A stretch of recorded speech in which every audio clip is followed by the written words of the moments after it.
Centuries ago, the Malian Emperor Mansa Musa sent his best and brightest scholars, explorers, warriors, and artisans across the great western ocean to discover new lands.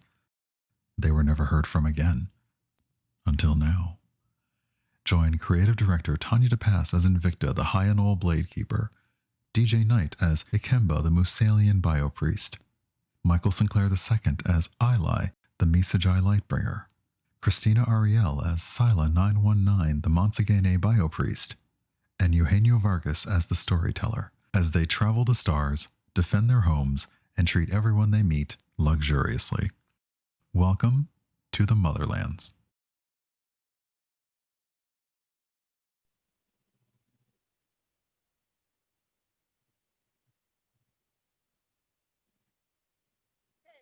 Good evening, everybody, and welcome back to the Motherlands. So very happy to be here with you on this Sunday, evening for us, or whatever time it is where you are. My name is Eugenio. You might know me as DM Jazzy Hands, and I am the storyteller for Into the Motherlands. And I want to welcome you all for, Session 4, Episode 5. I can't believe it's been that long already.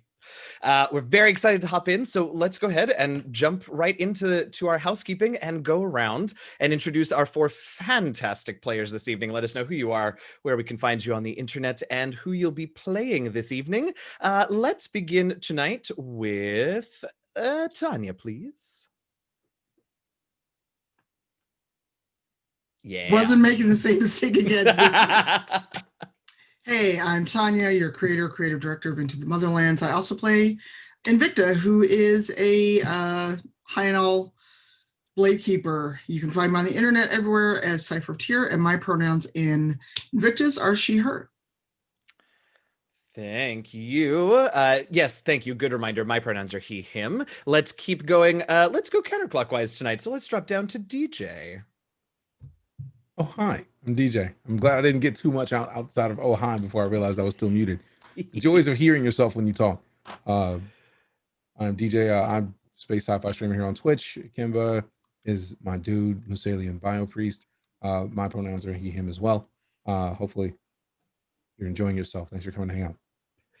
I sure hope so. All righty, continuing around the circle, Michael. Hi, yeah, my name is Michael Sinclair II. I go by Michael Crits everywhere, so check me out wherever you see that. And my pronouns are he, him, and Ilay's pronouns are they, them. So that's me. Fantastic. And last but most definitely not least, good evening, Christina. Hi, my name is Christina Arielle, and I play Captain Sila 919, Musalian Biopriest. And she's just the most fun-loving person you've ever met, because she's not a person, she's an android, but she's still kind of a person and has some, it's a whole thing. And her pronouns and mine are she, her, and I like her. Bye. Yeah, I do too. But I hope not bye. We got 3 hours of gameplay to do. Don't go anywhere, please. All right, well, that's our crew for this evening. We do want to have a couple of quick thanks for all the different folks that have made Into the Motherlands possible that we want to let you know about. We, of course, want to start by thanking DieHard Dice for supporting our endeavors into the Motherland. We, as we have been for many weeks now, are excited. Oh, wait, I'm getting some news. Oh, it seems that the Musalian Skies Dice set is now available for purchase. Right now, literally right now, as of this moment, the Musalian Skies beautiful blue polyhedral dice set is available. If you go to dieharddice.com/collections/new, you'll probably also be able to find the link in chat, but they are available right now just to all of you who are here watching live. The full announcement won't go completely public until Friday, November 5th. But as a big old thank you for all of you amazing humans who are here hanging out with us live, or I suppose in the VOD premiere on Tuesday, since that's still before Friday, you all can go right now and get your dice. And if you use the promo code, I have it written down. What is it? Luxurious. Luxurious, right? I was gonna say it's the thing.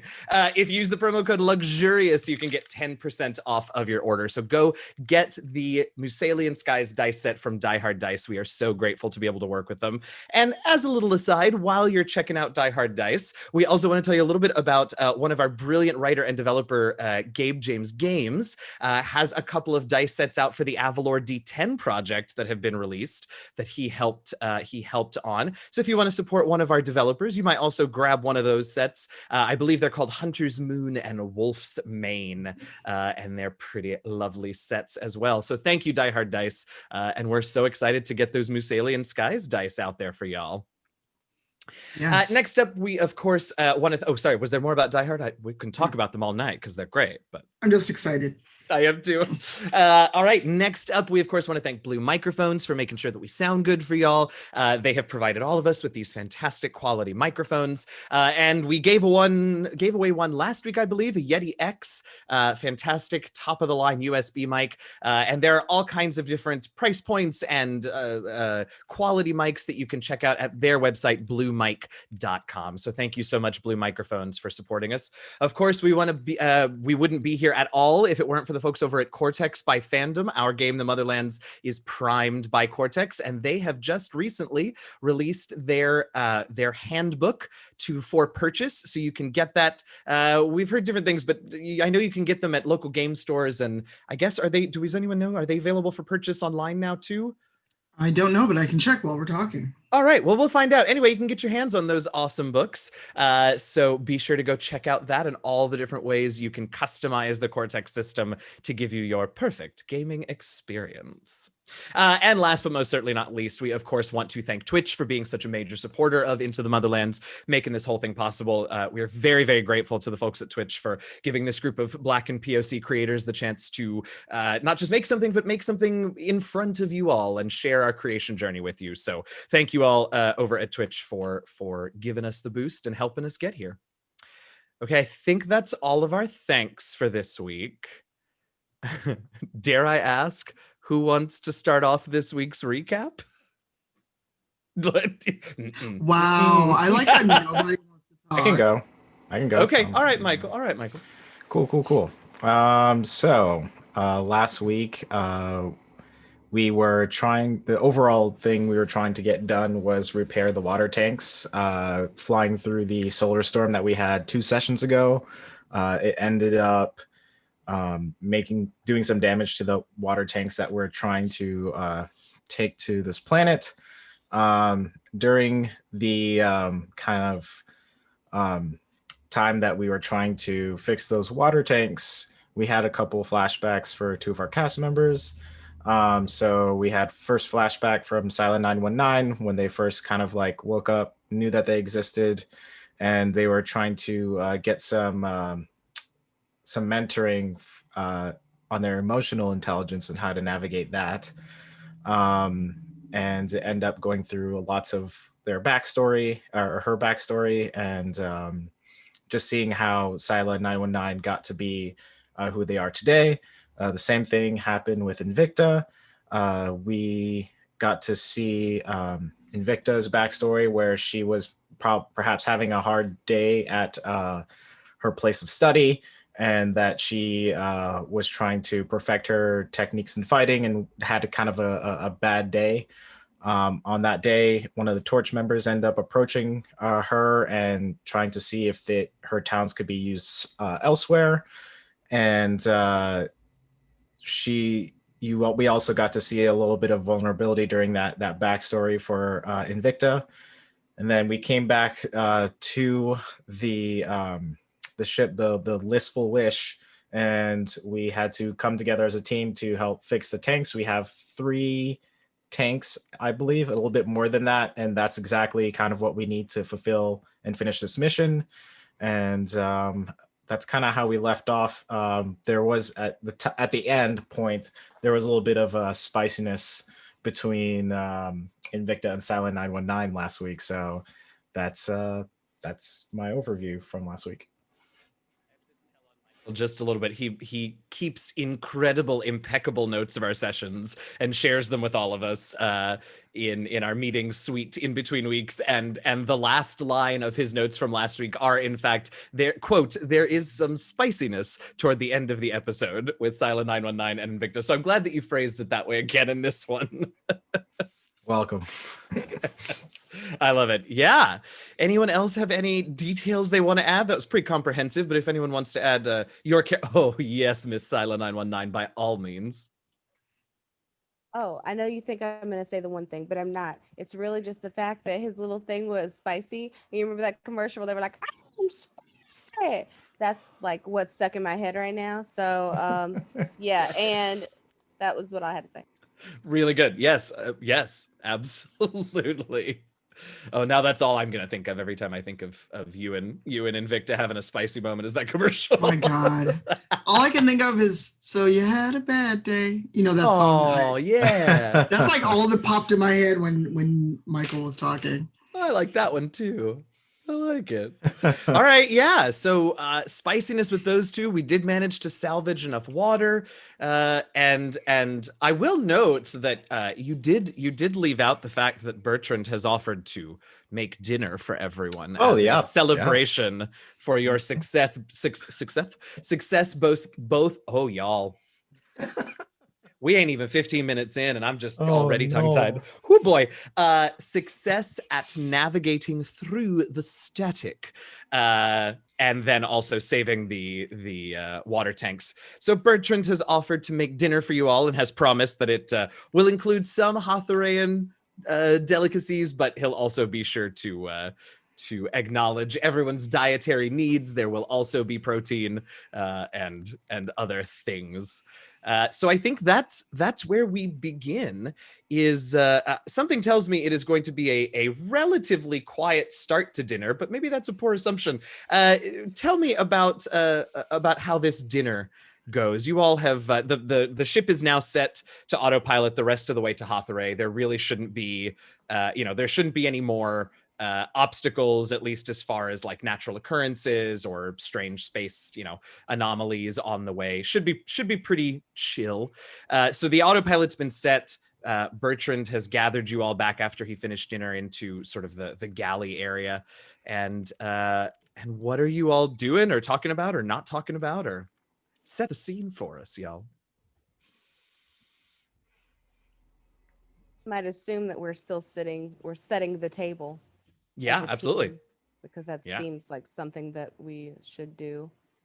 And Scylla is getting the cold shoulder from Invicta and moving very close to her, setting up everything that needs to go. Like she's putting down the forks and Scylla's like getting really close and putting down like the knife and the plate and just kind of like fighting for eye contact. And Invicta's just completely ignoring her. based on the nods coming from Invicta, I think all of that is true. Yeah. So we've got Scylla and Invicta helping to set up and constantly near each other, and the silence and that tension is palpable. Ilay and Ikemba, what are you two doing? I am pouring water in all the cups, but you know how it's so silent right now? It's just that really loud splashing of water, almost like a waterfall into a lake.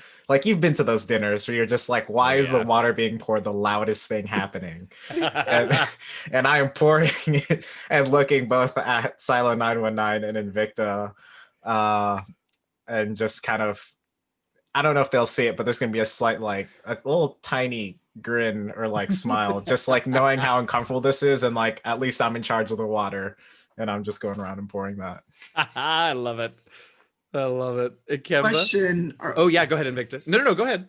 I just had this image of us with like these giant plates because it is Hathaway sized.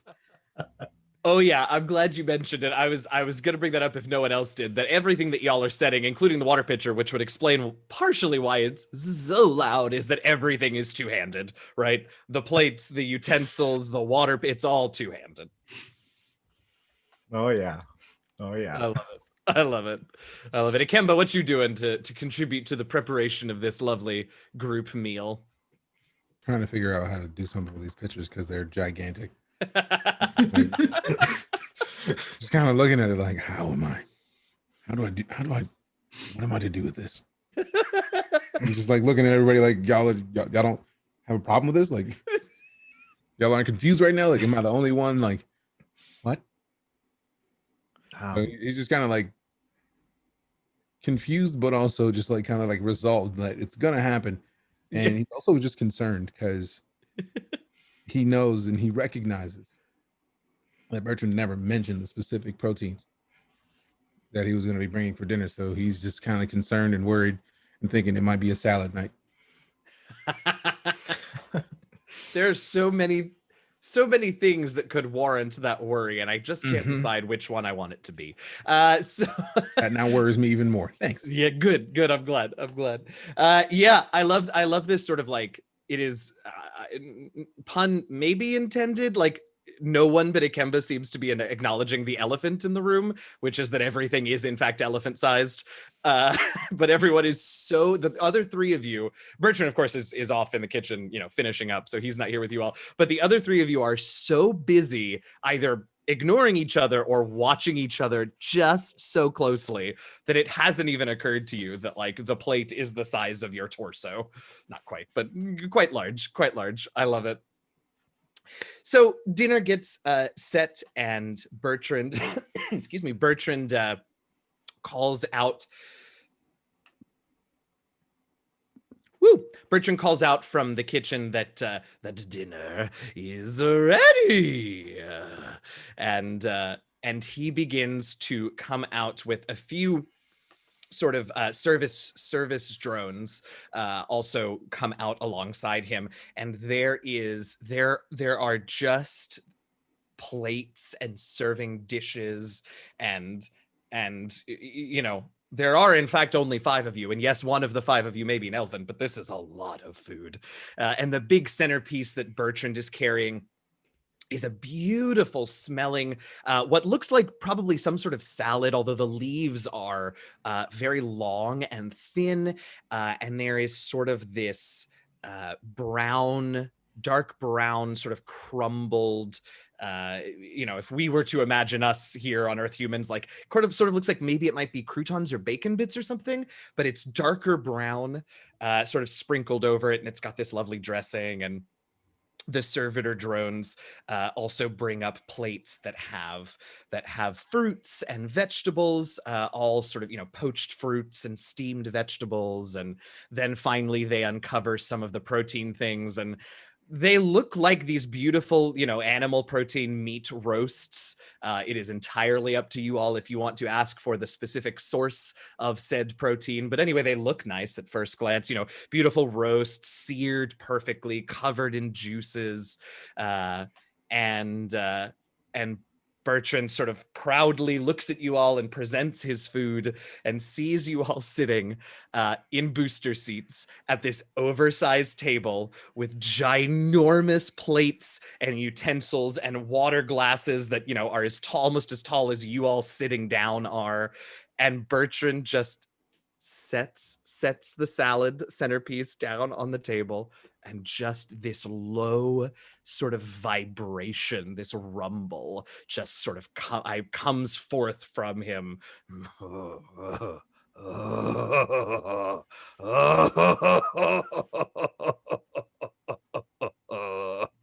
And he kind of loses it a little bit. You start to see tears coming down, and he just can't control whatever is happening to him right now.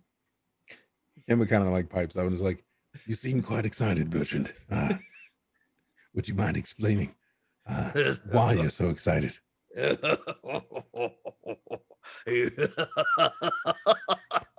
It's just you. I didn't prepare you so little. I'm sorry. Oh, I'm sorry. It's the stress. I don't particularly know how else to process it, so I suppose. And he just cannot contain himself. Well, lovely. I will get started on the salad. Anyone? And I'm just gonna start grabbing the salad because you've been to the family dinners where no one gets started and just like everyone just looks at each other. I don't want that. I don't want people looking at me. So I want to start grabbing the salad and dishing it out, and then I'm gonna pass it over to. Okay, Ikemba. hold on. Let's talk about this. Let's talk Sure. about how you bring over this ginormous pail of salad Amazing. and take this pitchfork-sized serving spoon. Tell me more about this. Yeah, it's all in the hip, so I like gets the bowl and like kind of presses it against their hip, and then they just kind of like shovel it onto Ikemba's plate, and I'll work my way around. Since they're this big, I don't want to pass it around. That's great. I get to Bertrand. I'm like, how much would you like, Bertrand? And at this point, watching you serve the first person, so yourself or Ikemba, whoever was first, Bertrand just loses it again. He's clearly this is his like adrenaline drain from the last however many hours. This is the remains of it. By the time you get back around to them, though, he's sort of gotten control of himself. And Cool. oops, I keep hitting this because I moved it.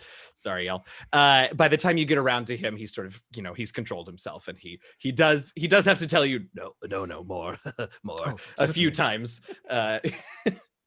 But yeah, he otherwise has control of himself, and he tells you all a little bit about all of the dishes, and just says, I hope that everyone finds something they enjoy.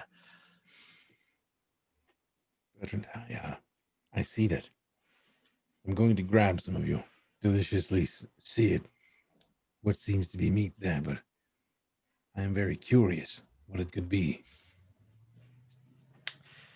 Yes, of course. We do have some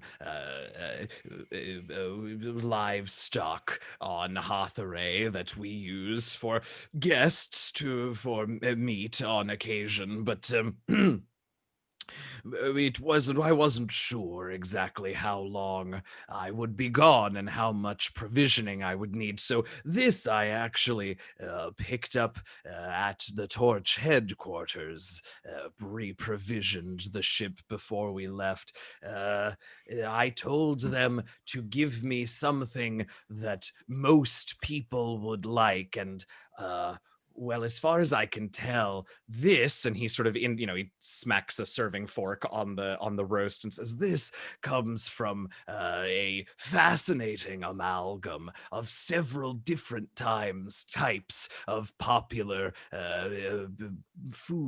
animal protein foods.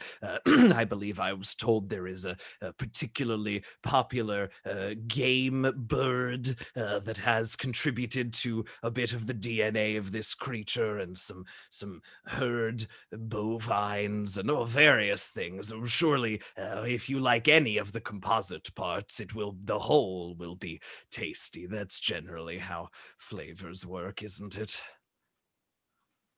It smells amazing, and I'm used to eating random meats, but this is somewhat new, hearing of the multiple different types of animal that may have been a part of this dish. So it's quite interesting to me. I think I'll try to figure it out. The vendor felt sure that it would be a strange combination, but I assured them that I had a group of diverse tastes coming aboard and wanted to cover my bases as much as possible. During this interaction, Sila is just going back and forth and looking at everyone, and she's got a Red Bull sized can of oil that she's drinking out of straw. Yes. And just looking at everyone trying to figure out what it is that they're eating. Yes. I have a question. I have a real quick question for Silent 919. Do you so Manzagini certainly can eat and can, have have circuitry such that they're able to, eat and process food like any other sentient. Does Silent 919 often consume food? She does, as a courtesy. Aha. She doesn't necessarily survive off of it, but Mhm. she can taste it. Like she has sensors to taste, Cool. but she just prefers when she is not quite sure what is being served to err on the side of what she likes. Fair enough. Fair enough. Go ahead, Ikemba. You had something. I like, well, Bertrand was finishing. He just kind of grabs one of the like medium-sized pitchforks, and just kind of reaches and just like grabs the meat and kind of like brings it over to his plate and just stares at it for a minute Mhm. and just takes a bite and just kind of like feeling Bertrand staring at him. He kind of just like stares back while he's chewing and just, it's delicious. Yes. I'm typically eat vegetarian, but I try my best to ensure that if someone serves a food, I take part. And considering that it seems that no creatures would have died from this, considering the multiple DNAs that have been added, this was a created meat, which makes me more comfortable with eating it. So, having said that, it's quite flavorful, and I'm very grateful that you went out of your way to make sure that we had food that would be suitable for us. Thank you very much for that. Oh, I'm just glad you're enjoying. What about the rest of you? What do you think? I can, of course, attempt another dish if you can't find anything to your liking. Invicta's sitting there, and even though, normally she would use like utensils, she is a civilized Hyanol after all, she is still grumpy. So she actually like grabs a leg of whatever this is and just tears into it, barbarian style, like if she was at the Ren Fair with the turkey leg. Yes. Yes. Oh, such gusto. I hope it is to your liking, Invicta. At this point, I'd like to attempt to make small talk with Invicta. Oh, yes, please.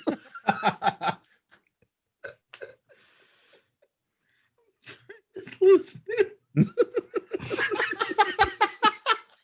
Yo, we've been waiting all week for this. Yeah, because they got yes, spicy, we but now have. they gotta. I'm not gonna say they gotta make up, but they gotta have the conversation that looks like two people who don't particularly want to make up trying to make up. That's what I'm going. That's what I'm counting on I know, here. I'm just waiting for the trying spice to flow. That's right. Slow down there, luxurious one. Just chill. Pardon. Not my fault. Pardon The me. spice will flow. Oh. Yes. Yes. That's a very nice fork that you have next to your plate.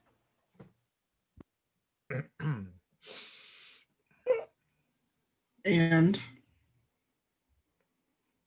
It appears to be a quality utensil at your service. Do you agree? she just takes like another chunk. She just like uses her like fangs to just tear into this before she answers. I'm sure it's lovely, but it's Hathaway sized. It's how is the bite of food that you've just ingested? And you can see the kind of like eyebrow creep up as Invicta's like, what are you up to? What game are you up to? Well, I'd answer, but I really am not in the mood for more comments about how I'm inherently inferior. I don't believe that I might have. It does seem like something that I would say.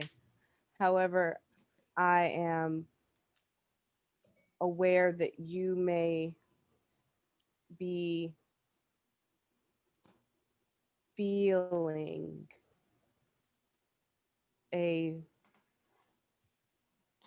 I might have done something that was off-putting, so I'd like to say to you the thing when someone assumes that you are not right and you have to let them know that you yourself may have overstepped. I would like to extend one of those to you.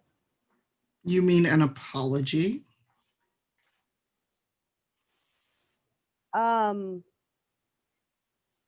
I would like to apologize for what might have made you feel inferior or less than, and I will do my best in the future to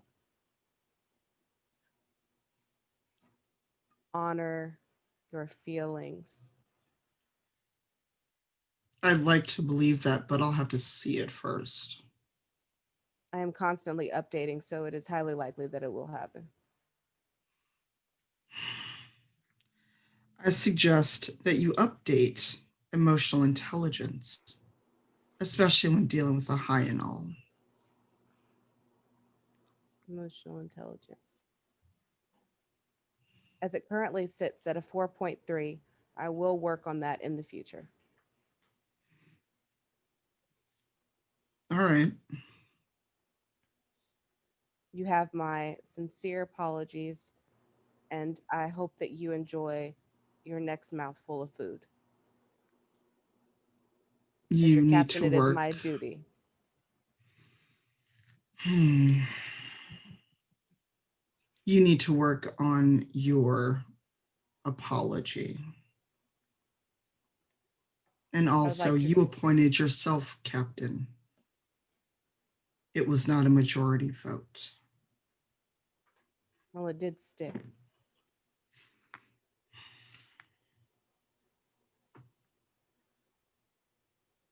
I'd like to reach out and put my hand on top of hers twice and just tap, tap, say, they're there. I look at her and growl.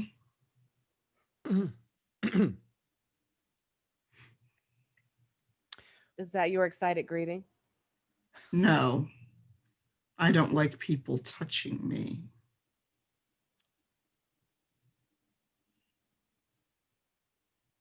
I rescind my touch and apologize for crossing your boundary. Good. The rest of it will come when I see you actually put your apology into action.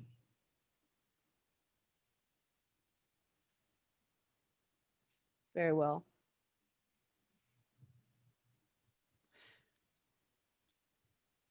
I have to know what Ikemba and Ilay are doing during Like, this, right because after- Bertrand has never dove so deep into a bowl of salad before, let me tell you. I think Ilay, they were eating food and just like, you know, like you're a teenager at like Thanksgiving and the adults are fighting and you're just eating. You're just trying to like, don't ask me a question. I'm gonna eat, but this is crazy. And that's what I was doing the whole time. Almost spat out my food when Silent 919 patted Invicta on the shoulder. I almost choked on my food. So that's what happened. And then once the conversation ended, I poured my water again, and that was like the loudest thing again that happened. God. Oh no. Ikemba, how about you? Like as Ally pours their water, I kind of just look and just like, that water is quite delicious, isn't it? It's Yes, fantastic. also quite loud. Yeah. And I'm gonna pour him another glass. Very much so. Thank you. I appreciate that. Also, this salad is quite intriguing. It's got an aroma, flavors that I've not smelled before. So is there any way we can get more details of what's here? Bertrand picks up what y'all's putting down and goes, oh, yes, I will also take lots more water. Yes, thank you. Yes, of course, these grasses are native to Hathaway, to my home region, in fact, and sprinkled upon the top is slightly charred bark from a particularly flavorful spice tree, also from my region. The dressing is a combination of spices and other flavorful reductions from various plants of my homeland. Oh no. Oh, Ikemba, are you all right? I'm fine. Just Good. something flashed in front of my mind, and it said in front of my salad, and I had no choice Oh, yes. but to not breathe for a moment. So Yeah. my apologies. No, I'm glad that you're all right. It is quite interesting to have a bark as flavorful as this. I've never eaten a tree outright, so this is quite interesting. Oh yes, if you know where to look, there are tree barks and even the core of certain tree trunks and branches can be quite surprisingly flavorful when prepared properly. Yes. Yes, quite earthy and spicy at the same time. Quite delicious. All right. Well, I'm going to go ahead and put the salad away now before any of us lose our cool again and start laughing, because it looks like chat is still going strong with the jokes. So The salad is amazing. No question of this. The salad is fantastic. Oh goodness. Excellent. So is there anything else notable that that we should know about during this dinner? Invicta and Sila have come to Sila 919 have come to a tense, conditional truce. It feels like, and of course Bertrand will talk about just about anything you all ask him to. But is there anything in particular of note that happens during dinner at this point? I would like to talk to Bertrand and let him know that I was surprised that he would partake in the trunk of something. Ha ha. Ha ha ha. Bertrand sort of waits quietly. Do any of the rest of you laugh at Silent 919's joke? Well, No. I does. I nod. I just nod. Just let it wash over me. Oh gods, poor Bertrand is going to also nod and chuckle in as close an approximation to Silent 919's laugh as he can. So obviously confused and fake and stilted, but he'll go along with it. I have been updating my circuits to include a new program that has humor, and it is still updating. However, it is part of the communication upgrade that I have installed. Oh, excellent. I'm sure that finishing the update and a bit of practice and you'll be ready for the comedy clubs back in, well, we're not really very good with comedy on Hathaway, so I don't actually know that we have any comedy clubs there. I look forward to your next joke, Captain Sila 919.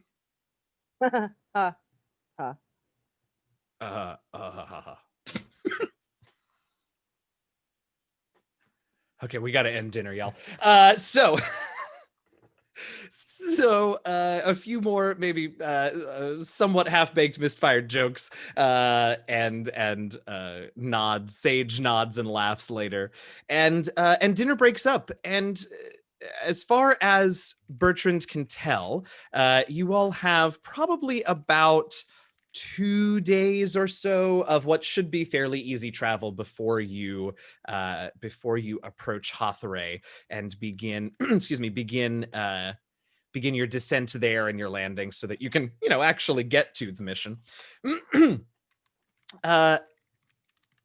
So that he gives you that sort of report, and you all are free to go about your evenings in whatever way that you would. So you each have your own cabin, your own quarters on the Wistful Wish, and they have been outfitted, clearly torch provided, furnishings and amenities that are appropriately sized for the four of you. They sent those along. So sort of it's really the first place on the ship that you all have been where things look a little bit more appropriate for you and your particular structures. So as you all settle in for the night, let's just get a quick picture of what you all are doing in your cabins and what they might look like if you brought anything along with you or anything like that that we should know about. And I would love to start with Ikemba, if we could. Ikemba is like as we kind of walked away from the table, we kind of walked up to Invicta and just like, I understand that was frustrating for you. Are you all right? Not really. Understandable. Would you mind if I inquire as to why? Knowing that Captain Silent 919 is not only listening at all times because she's a machine, but also that it seems, I could be very wrong, I'm sure she'll correct me, that she hasn't worked with a lot of people that are not furries. So she may not have the cordiality. She's not as used to being cordial with people as we are. So it seemed to me that she tried very hard to not necessarily downplay her move in her wording, but more to remain luxurious with one another as was originally requested. Coming from an android that typically most androids don't care about feeling. They don't care about relationship. They care about, is it done? If it's not done, why are you here? So it seems that she's going a little extra to ensure that we're on the same page. That is not common for androids, and I know I've worked with many. Way more than I should probably have, but I've never experienced one that cares about the crew. She touched your hand. I've never seen someone of that way do this. That is not at all in their programming. So this is all a new experience to me. So I feel like I've talked days and days, but I'm more trying to understand what about what she's done is so problematic for you, because I'm trying to understand as well. She's looking at you and she's kind of like even doing that. If you didn't know better, you'd think she was sizing you up as possibly something to hunt. But Invicta's thinking as you're talking. She has spoken down to me as a non-Mansagene and said I was weak. And I don't like people touching me.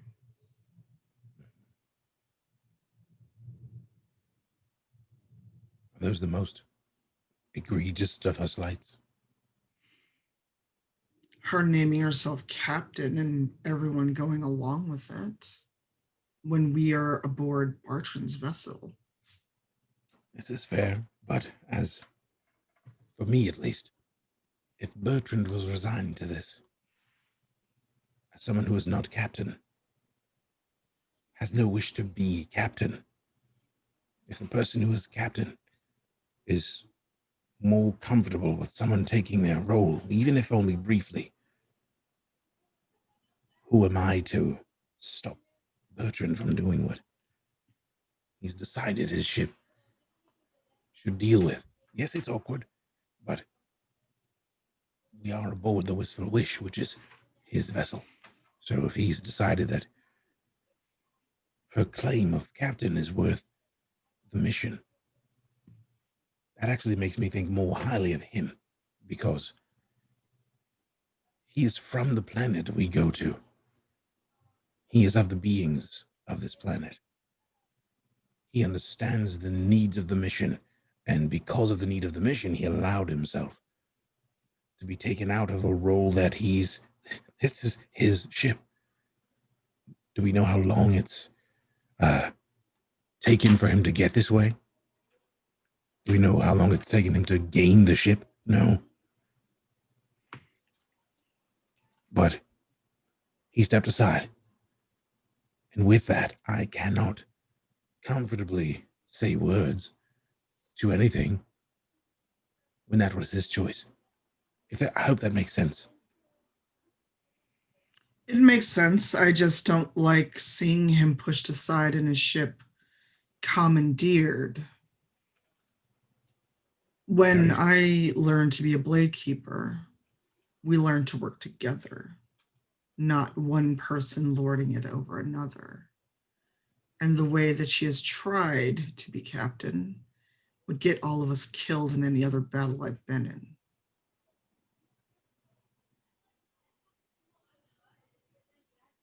I'm with you there.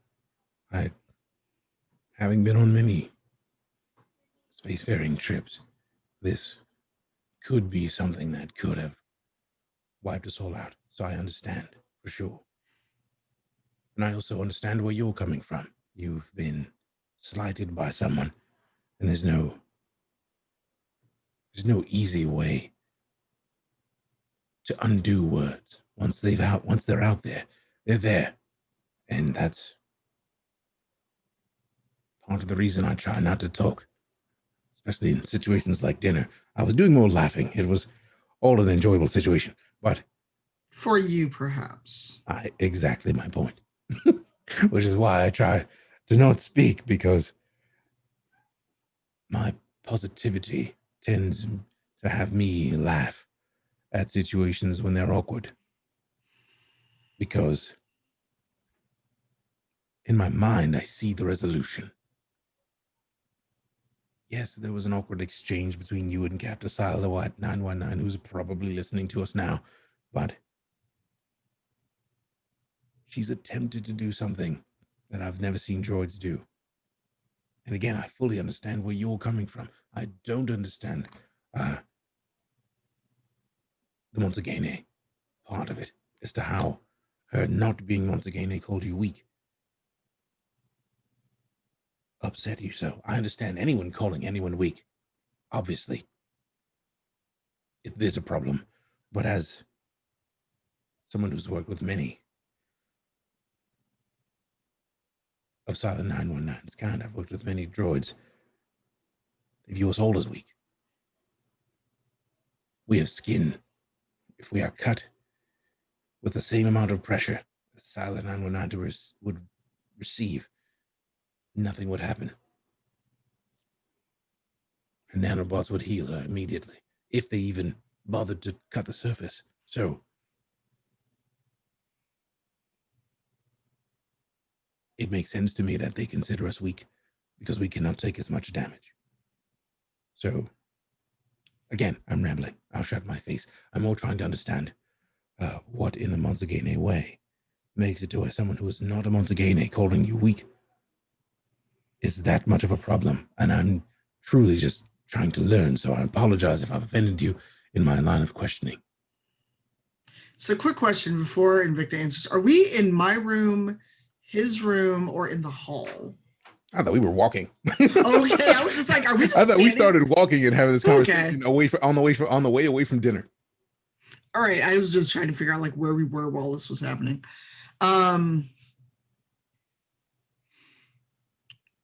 It's a long story, and just put it this way. I've been doubted too many times to let something like that pass.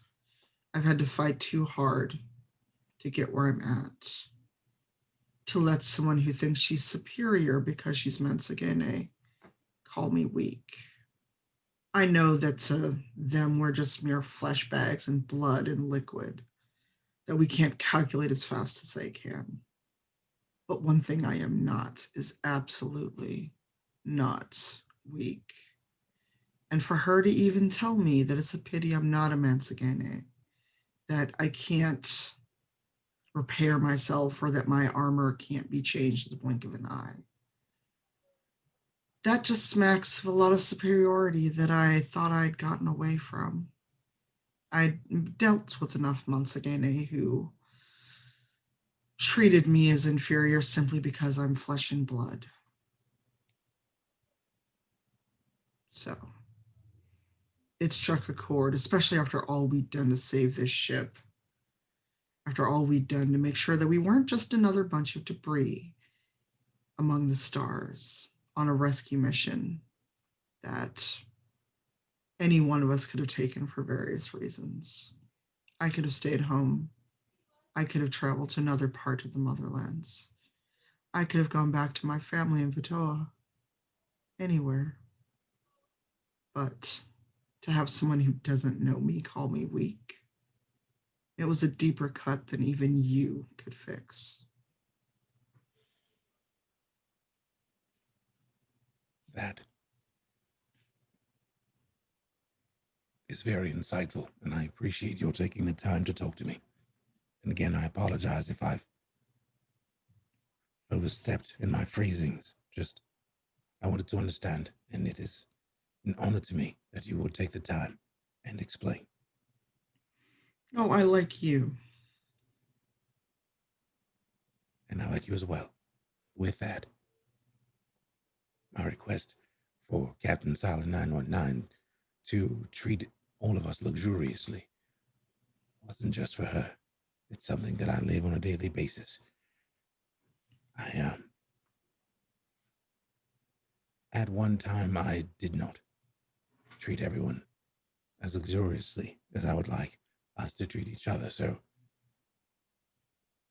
understanding where the road leads, it is my hope that we all can continue to work together to ensure that this water is delivered in the way that it needs, because lives are on the line. And again, I understand where you're coming from, and I understand you. I feel more now than ever. And if you like me, I'd ask that you'd be a bit lenient with our new captain, even if it's only on the journey, because from what I've seen of others of her ilk, this is not common. She is not common. If that makes sense. Oh, it makes sense. It's just that I treat people the way they treat me. If she truly changes and shows me rather than tells me, I will more than treat her luxuriously. However, I have to see change. Too many people have told me they'll change and they haven't. That is most fair. I'll ask of you one last thing. If at any moment you find me not treating you luxuriously in the way that I've requested of you, by all means, please, make me aware. Absolutely, but I don't think that will be an issue with you, Ikemba. With my history, and with me understanding myself, I do realize that the possibility exists. While I may not want it to be that way, I would rather lay it plain. It may, if we reach the proper circumstances, it may happen. And I don't want that to fail. Our kindness to one another, because you deserve more. And I have always endeavored to give others the respect and appreciation they deserve. And you, by all means, indefinitely deserve it. Well, thank you. And I respect you as well. And should you ever slip in your luxurious treatment of me or anyone else, I will tell you. I appreciate this. And as it seems we've arrived at your room, I shall bid you a luxurious adieu. And thank you again for your time. You're welcome as always. Indeed. Thank you. All right. And the two of you part ways to your quarters for the evening. we flash over to Captain Sila 919. The question on everyone's minds, Captain Sila 919, were you in fact listening? I'm always listening. Hmm. As captain, it is my duty to know what's going on in all quarters of the ship, barring intimate moments. I would like to Captain to Invicta. This is Sila 919 to Invicta. Sila 919 to Invicta. Yes. If you would not mind, I would like to come to your quarters for a moment. If you would have me, I will be there within the shortest amount of time that I can get from where I am to where you are.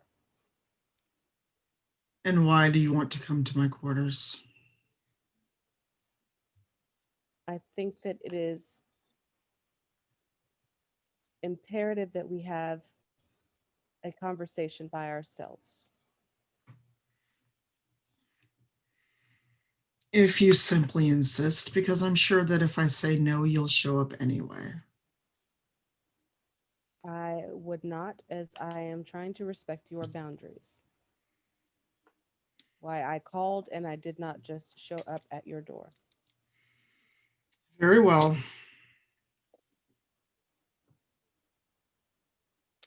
And Go ahead.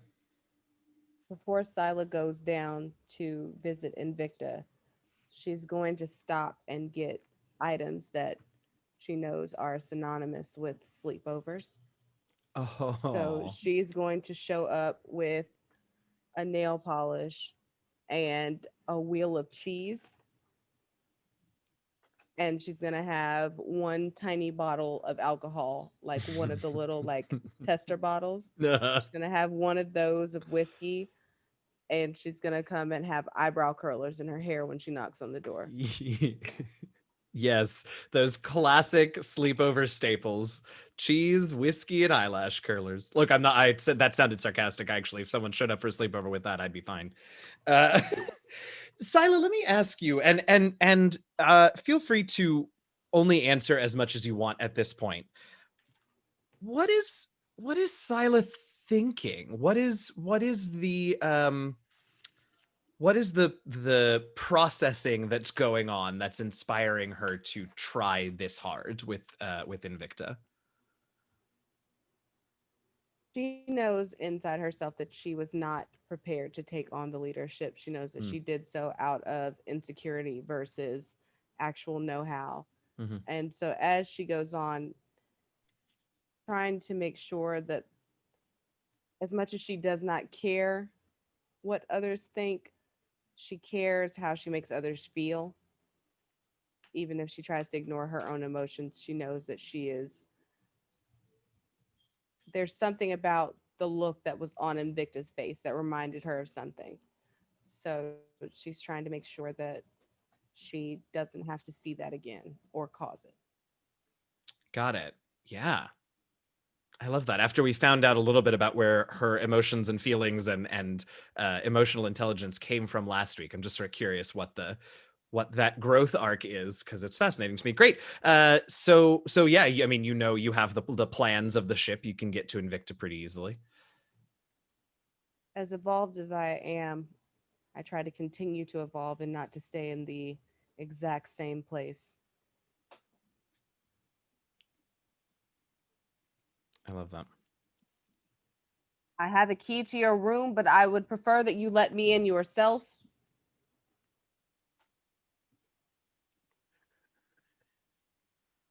Invicta opens the door and she's kind of like, it's an electronic lock.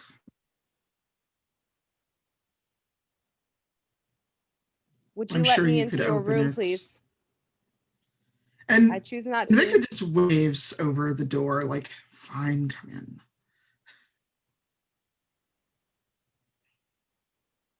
I've come with gifts and conversation.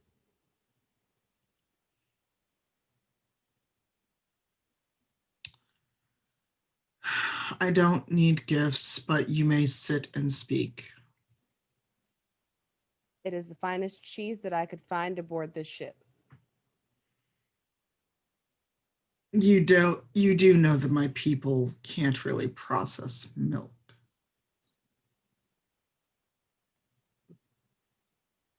I was not aware of that, but I will note it to logic. Please take this nail polish. And Invicta takes it, just kind of looks at it like, okay. Thanks. And she just sits it aside, kind of like, I have claws, but okay. It would be a very complimentary color to your fur, and I believe that you would enjoy it, as it would make you even more attractive than you are. I am hoping that you understand. Not that's insulting. I do not think that you are weak. I think that you are very talented and capable, and I am apologizing again for making you feel less than. It is my honest intention to move forward with kindness, and I hope that you receive what I have to say and that you understand that I did not take the role of captain out of arrogance. I took it out of hopes that I could earn my place in this crew and a place to belong amongst you. And for me, that the helm seemed the most logical place to go.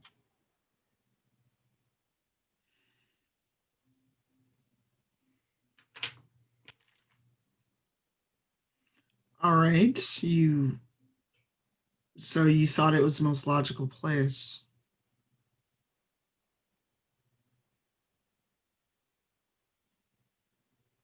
And Invicta's just trying to figure this out. Like she really wants to hope that this is sincere, but she's still a little raw. And after the conversation with Ikemba and the kind of forced convo during dinner, she's wary. She'll listen, but she's wary.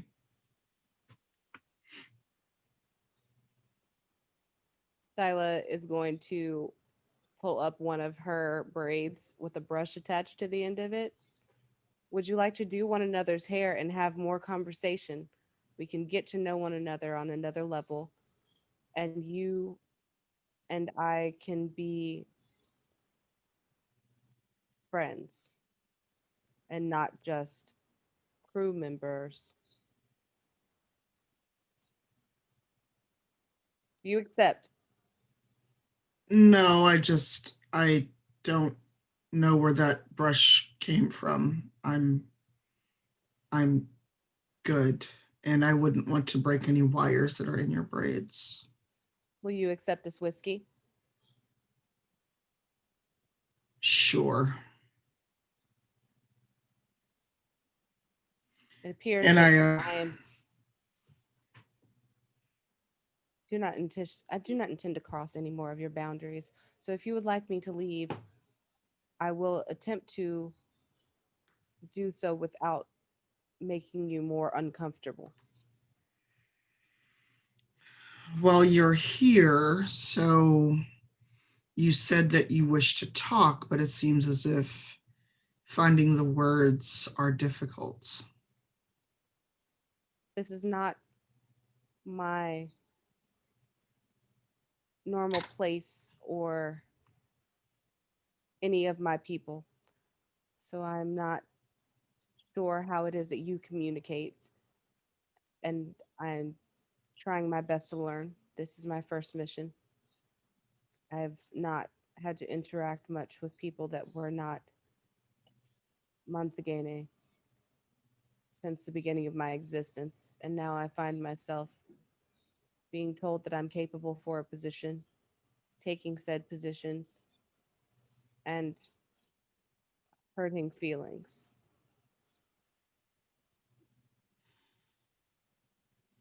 Not how I wished to exist. Feelings are terrible. They do all right, although I'm surprised that you even care that you hurt anyone's feelings. I have processors.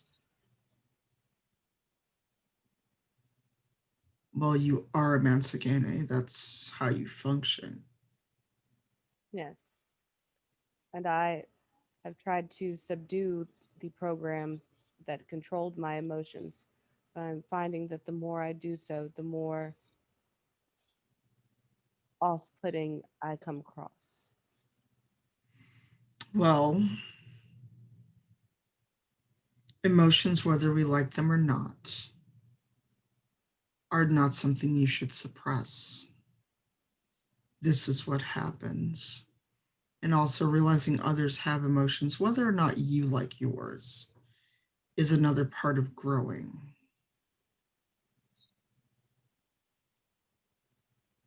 That is the logical analysis. I do hold several doctorates. I am capable of analysis. I too have held a doctorate. Ha ha. Ha ha ha ha. Get it? It was a Invicta certificate. Invicta doesn't really laugh. She actually like pulls up like a hologram and you just see a scroll of like all of her degrees and certificates. No, I mean, I actually have earned several PhDs. I believe that's what the Mansagane call them. I was attempting humor. I am proud of your accomplishments. You have worked very hard and you deserve them and have earned them with grace. Please enjoy your doctorates. So I know you're trying. And I'm sure you probably overheard the conversation I had with Ikemba. So I'll repeat for you. I'm going to give you a chance, but you have to show things to show that your behavior is going to change. May I suggest talk less, listen more?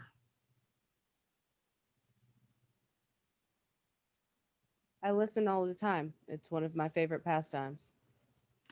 Not in the creepy, listen to everything happening on the ship kind of way. I mean, in a personal interaction. Actually, listen to what is being said in this moment. Focus on the person talking to you instead of multitasking and calculating every moment of the day.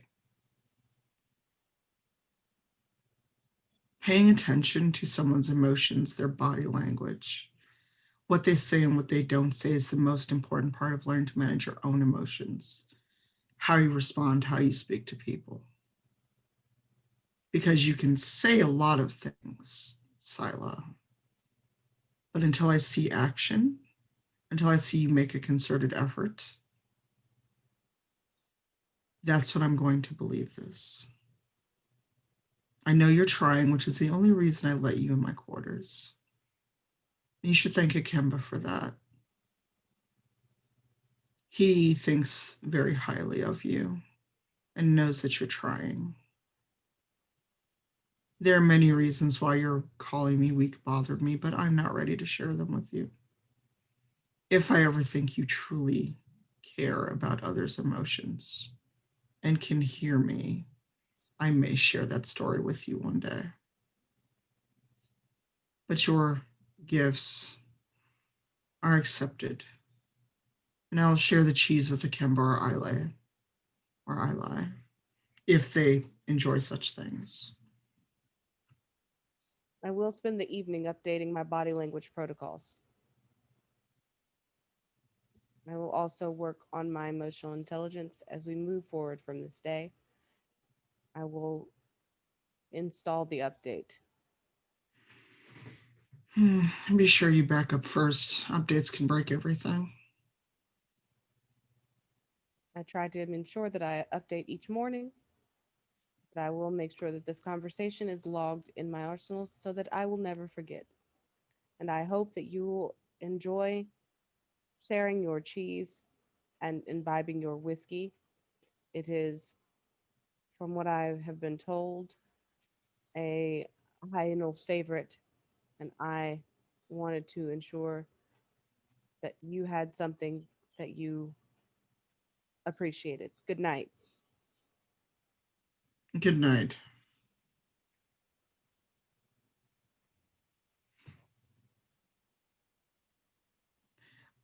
Invicta shakes her hand, but it's very awkward, kind of like this is weird, but fine.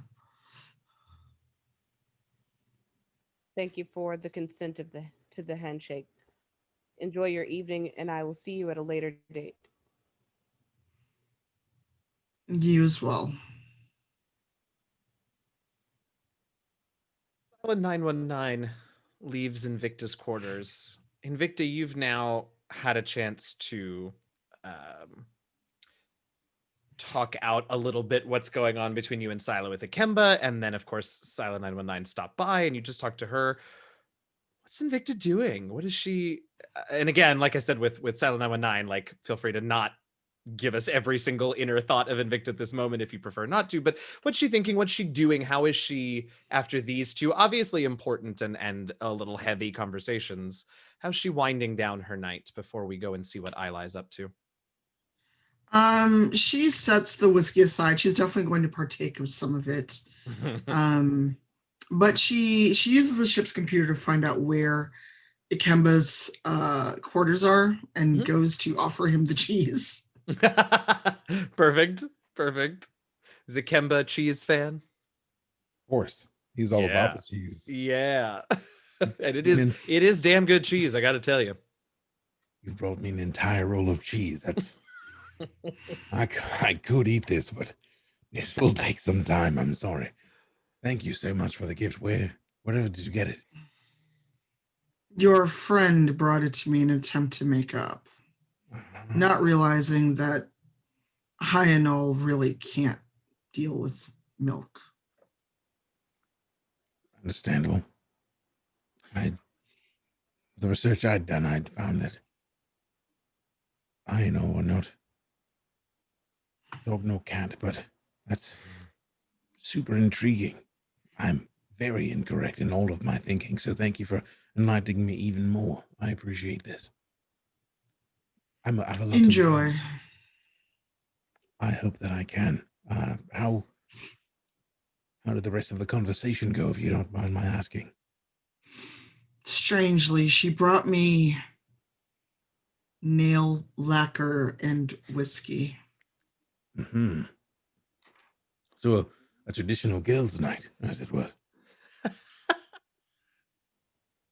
No, well, maybe for Musalians, but and Invicta actually like makes a point of like showing her claws.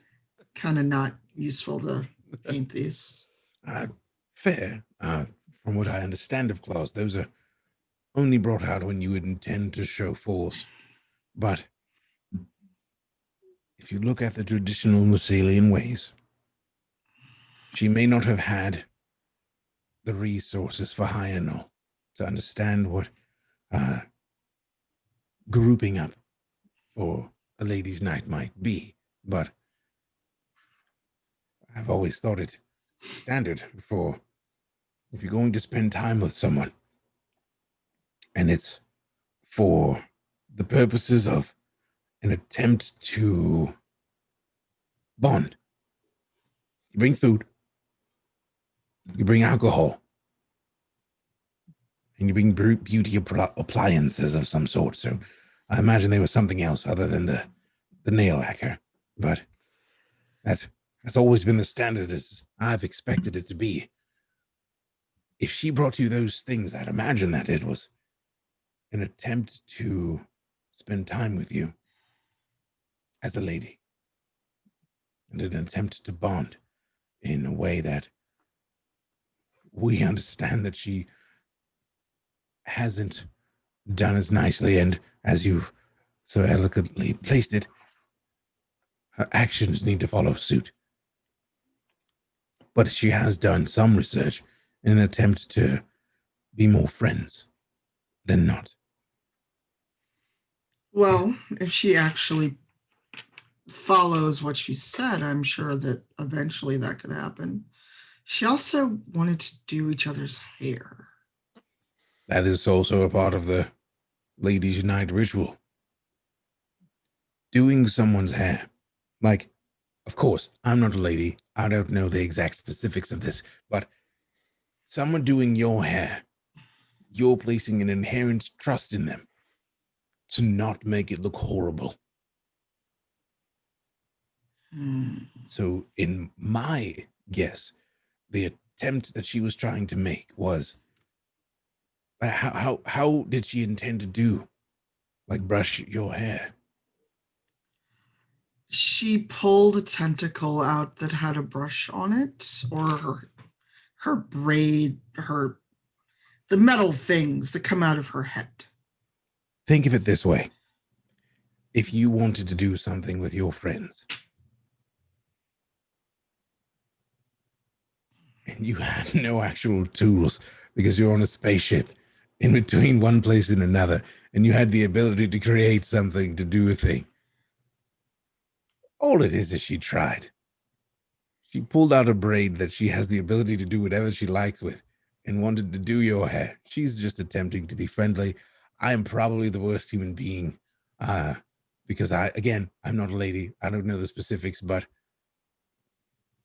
the one thing we've seen her do, two things actually, with her braids. She connected with the computer when I told her that she'd done a great job treating the crew as luxurious, and she said immediately, "I'm going to sleep." And she went to sleep. And otherwise, she's used her braid to seal the water tanks as we were losing water.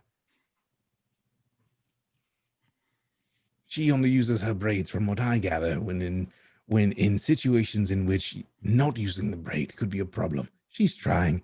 I don't know. I'm probably wrong, but that's a guess. I'm attempting it. She's trying.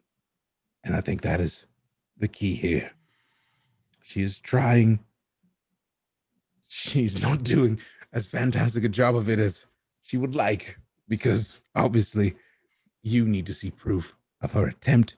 But from the outside looking in, she's trying. And that's all I can say.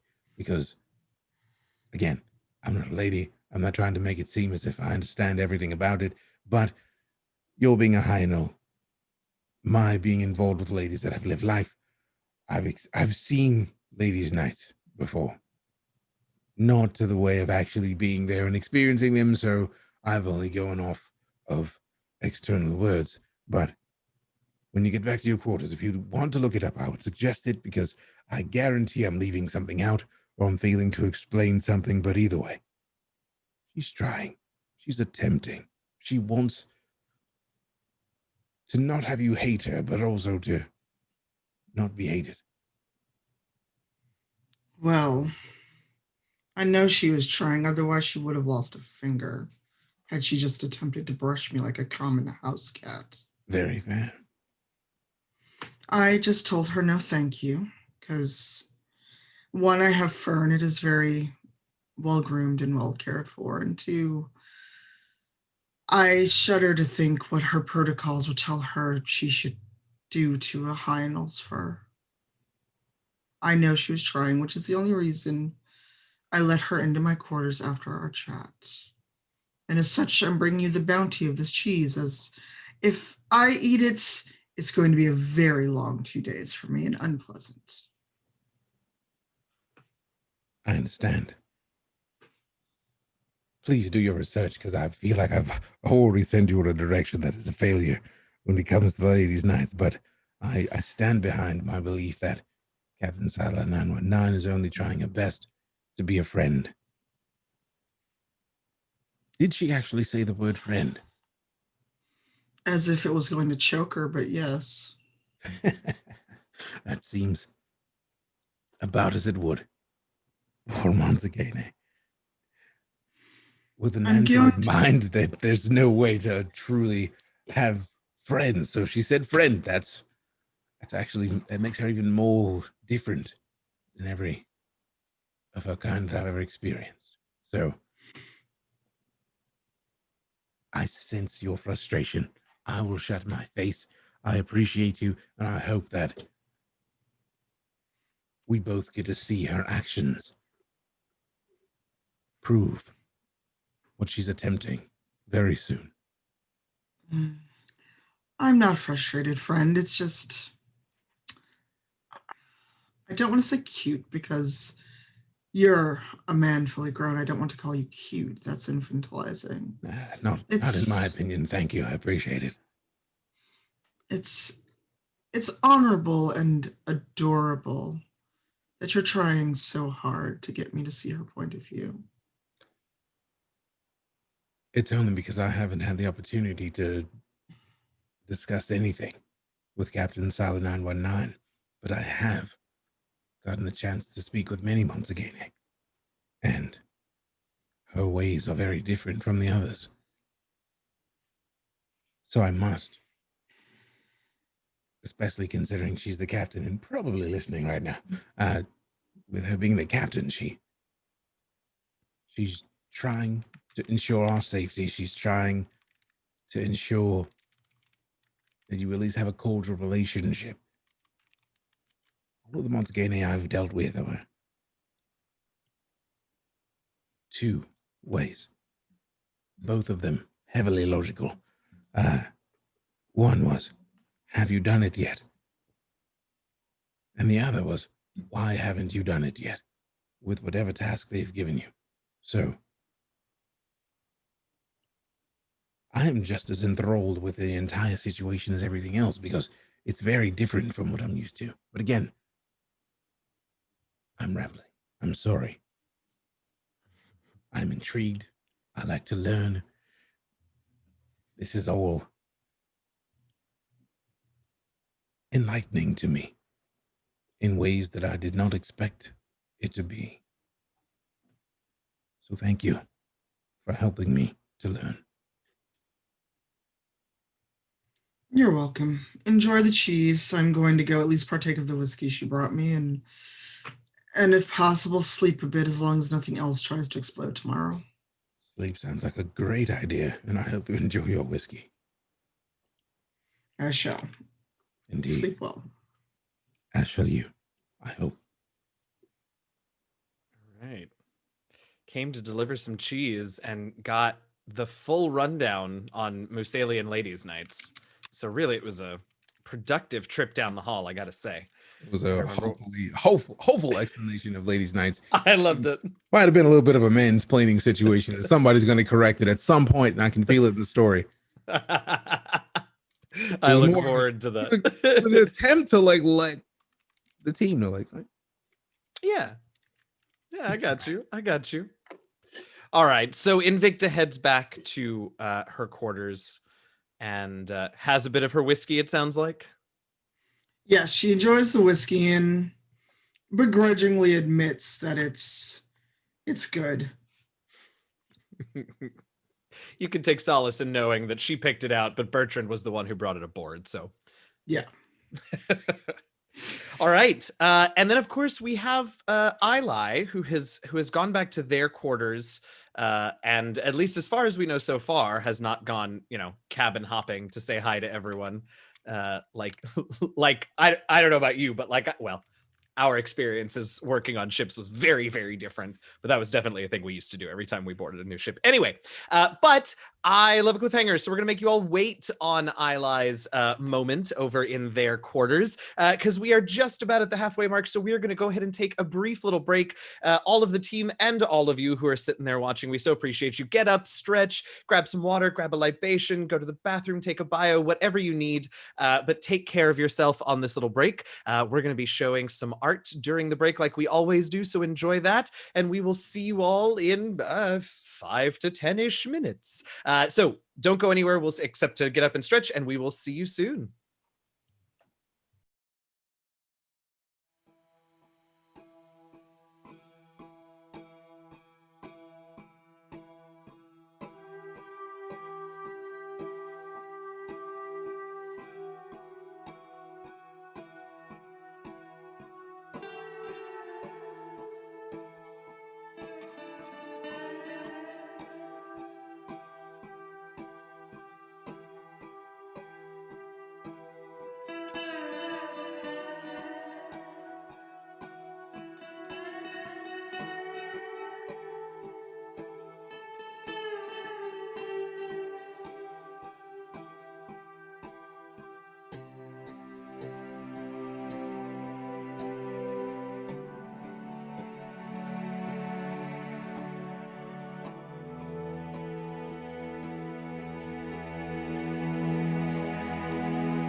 Welcome back. This is the second half of this evening's Into the Motherlands episode. Hope you all got your water, got your drinks, had your bios, got a stretch, because we are back and we are joined by Ilay, who we have not checked in with yet this evening. So after dinner, Ilay, you went back to your quarters, I assume, and tell us about your evening. Yeah, so I check into my room, which I haven't gone into yet, and first thing, oh, everything here is Bertrand size except the bedroom. Figures.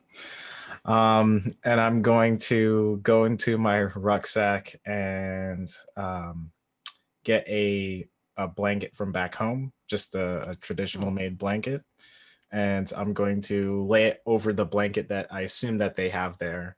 Yeah. Let's see. I'm probably gonna burn some sort of like either candle or incense that I have from back at home, and try and like calm myself down and relax and meditate for a bit after that really exciting dinner. Sure. Yeah. Sure. Yeah, that's exactly what happens. Yeah, absolutely. And it was an exciting dinner. How did we saw that Ilay saw some humor in tonight's events, but as you get the incense going and you sit and take deep breaths and begin to concentrate on your breathing and leave the worldly concerns behind and just live in this particular moment. What is Ilay thinking about? This is their first day with this forgive me, somewhat drama prone crew, and you've kept your cool this whole time, but what's this meditation like for you? Yeah, I think what we're meditating on is just like, although there's been some friction between some crew members and some healing and maybe some guidance between other crew members, they know that's probably all going to come together. This isn't the first crew they've been around, and probably won't be their last. And they're kind of, it's hard for me to like not smile during the meditation, and I'm trying to like, release myself from like all worldly and spacely endeavors, and just kind of reminiscing about the old crew and going out and just the camaraderie there, and even though there's friction. Sure. Yeah, and so with a little smile on their face, Ilay meditates and thinks about actually sort of something similar to what Ikemba told Invicta, which is that you see the end or likely end of all of this, which is that things will come together because they usually do. And as happens when you meditate, thoughts just sort of trip over each other and one thing leads to another, and you start thinking about whatever it is that your subconscious decides to lead you to, and thinking about this crew and the friction there gets you to start thinking about the last crew that you were with. And as you sit there regulating your breathing and remembering, you can almost feel the wind on your face that has a surprisingly cool feel to it. And you remember that moment when you were on a mountain after one of your more harrying missions with this previous crew, and you are on a mountain in the Osalam, which is a desert out in Musalia or in Vitoa. It is largely dry and arid, very similar to an earth desert, but there are some oases, larger than one might expect oases throughout the Osalam. And those are often Solansi outposts. But you are on one of the mountains at the border, at the edge of the Osalam Desert. And there is a little outpost there. And you are in this base, and you've just come back from a mission to assist some lost explorers who were caught in a storm on the mountain, lost their way, sent out a distress call. And you, who was working for this sort of para-rescue, not militia, but sort of volunteer organization in the area, had gone out to try and rescue them. Why don't you tell us a little bit about your crew there and that mission and how it went? Yeah. So the crew there is it's one that I'm kind of new to, and only been with them for about a month. Quickly kind of made fast friends in the sense of like we all have like a common goal, and we know that we're doing some good out there on this little section that we try and patrol and help other people who get either lost, stuck. Some of them get some exposure to like cold or either the cold or the heat, because just depending on the elevation, it's a place where lots of people like to adventure or just go out and explore. And so we are kind of like the stewards of making sure that everyone's safe. So the crew members that we have is one person is a pilot that we have there. One person is another light bringer of sorts. And then there's another person who's just like really good at rigging stuff. Like if we need to attach ropes or carabiners or any sort of suspension type stuff, like that's what they're doing. And so Ilay's like perfectly happy and comfortable just kind of being part of this ragtag kind of group. Yeah. And a lot of, as you mentioned, a lot of your rescue gear combines both the technologically advanced and the super basic, because you never know what sort of a situation you're going to end up in, and the chance of mechanical failure on technology can mean the difference between a successful rescue and a botched one. And so we actually have you remember the crew, and you sort of remember each of their faces, and this particular mission to go out into the mountains and find the missing explorers. But then your memory sort of jumps to the end of the mission, and you getting back to base, and you see yourself, Ilay, in the pilot seat, despite the fact that that is not usually your seat in this crew. What happened? How did the mission go? How did it turn out? And why are you having to pilot the rescue craft back to the base? Yeah. This essentially happened when the first snows were hitting one of the places across, like probably one of the big basins that we kind of patrol it and go around, and avalanche happened. It was like the beginning of the snow season, and some people were trying to get like their early summits in, and we go over there, and we tried to go rescue this group of 2 or 3 people. We're kind of safely trying to go and go grab them. And as we go up, like the snowpack ends up getting loose and an avalanche happens, and some of the crew members get stuck in it.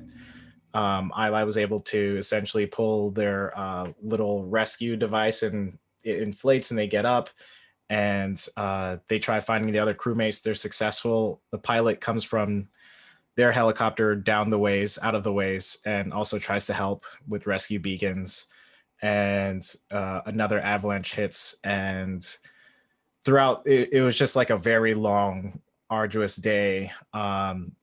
Everyone's very sore. Some people are way hurt more than others, and the pilot definitely got hurt during that rescue. And so Ilay learning how to somewhat co-pilot here or there on the second seat of the like a helicopter type vehicle.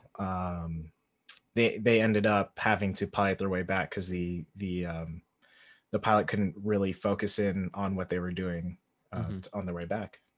Yeah. Yeah, it was one of the rougher rescue missions you've gone on. More of the crew is you know, a little anything from a little beat up to seriously injured. You know, one of the crew members was actually unconscious on your way back, and the others definitely wouldn't go amiss with a bit of medical attention. And so, where are you, Ilay? You have gone to check in on your crew that's in medical, and they're all stable. You know, you've been reassured by the medics that they are, and the other light bringers and anyone else that was there, that they're gonna be okay. Some of them might take a little while to recover. But now that you've checked in and are satisfied that they're getting the care they need and that they're going to be okay, where does Ilay go? To a little like it is a quickly built but very stable table that's outside near. They probably had to go back to a major like flight line area, major airport to make sure that everyone's okay. And that being said, they kind of, after they know that their crew is doing okay, Ilay finds themselves kind of just sitting at a runway, like a table that's kind of off to the side, and just watching planes kind of take off and come by, and helicopters drop down, and just kind of getting lost in it, and almost a meditative trance of just like thinking that everyone's okay, and trying to figure out what they want to do next, because at the time, like, everyone's recovering and they can't really go out, so they don't really know what to. Actually, this is probably one of the times where Ilay's a little bit more panicky, because they don't know, like, what are they going to do? They don't have anything at the moment, and so this was like, they put a lot of thought and effort into being here, and they thought they were going to kind of like find a place to kind of just be for a while, and it seems like it just got shaky. Yeah. So, you know, watching the planes, watching the aircraft as they come in and out, and worrying. And so you see several planes and helicopters come and go, which is not unusual. Some that are hopping between different Solansi oases here in the Osalom Desert, and some that are coming from further afield. But then a strikingly white aircraft, clearly a transport vehicle for someone important, begins to make its approach, and you spot them. The day is sort of getting on, and so you spot them out in the night sky, because as they're as the lights of this base, of this settlement here, of this airport, catch the craft, it just reflects almost blindingly off of this sort of alabaster white this craft. And the craft sits down on the runway near where you are, and you can see that there is an insignia on the side, on the hull of the craft, that says Torch. Now, has Ilay heard of Torch before? In passing. Yeah. Yeah. Sure. So they are at least aware that this is, you know, sort of an interplanetary organization that does similar things to what Ilay is doing right now with this pararescue organization, but on sort of a larger scale, on an interplanetary scale. And there are other things that they do as well. It's not just rescue missions, but lots of things to sort of stabilize trade and protect individuals around, and things like that. And you watch as two individuals, the craft is a little too far away to see clearly, especially in the darkness now, who they are. But two individuals deboard the plane, disembark from the craft, and head into the base headquarters. And it is getting dark, and it is getting late. And what's Ilay thinking or doing? They're gonna go. as the sundown kind of happens and it gets a little Mhm. bit more chilly, and they see these two people come in, they worry a bit and tense up and have the feeling of just, I need to get out of here and check on my companions. So I'm gonna make my way over and sit down to one of the other crewmates. Her name is Maria, and she's the one who does all the rigging of all the stuff, suspension and all that. She's really knowledgeable outdoors person, and I kind of just sit down. She's the person who kind of didn't it wasn't as bad for her because she was very aware of what to do in the situation. So she's just kind of has a strained knee, and I'm just sitting right beside her. Yeah. Well, didn't expect to see you back so soon. You know I'm okay, right?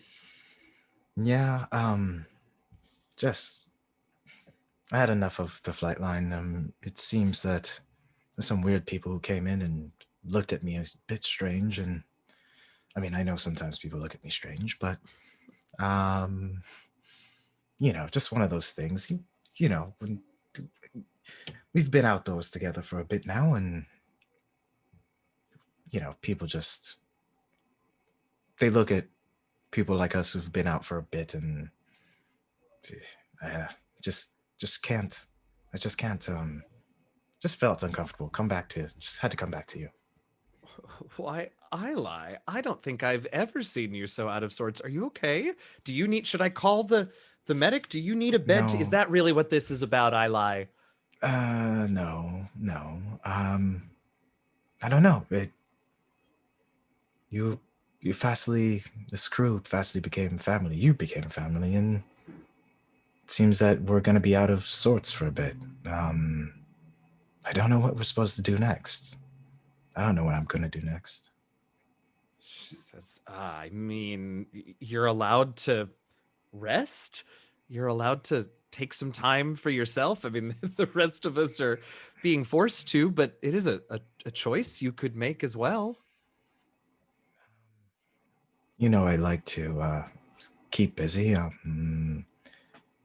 There's always someone to help, and I just, I think I'm getting anxious or fidgety just knowing that I might be in one place for a while, not knowing what to do. Well, I mean, I can't say that I don't understand you. They've told me they're going to keep me here at least a couple of days to make sure that the healing implants are taking, and just that prospect has me itching to get out. But it is going to be okay. Ilay, joking aside, I really haven't ever seen you quite so, and she sort of gestures fidgety, I suppose. I'm sure we can find you something.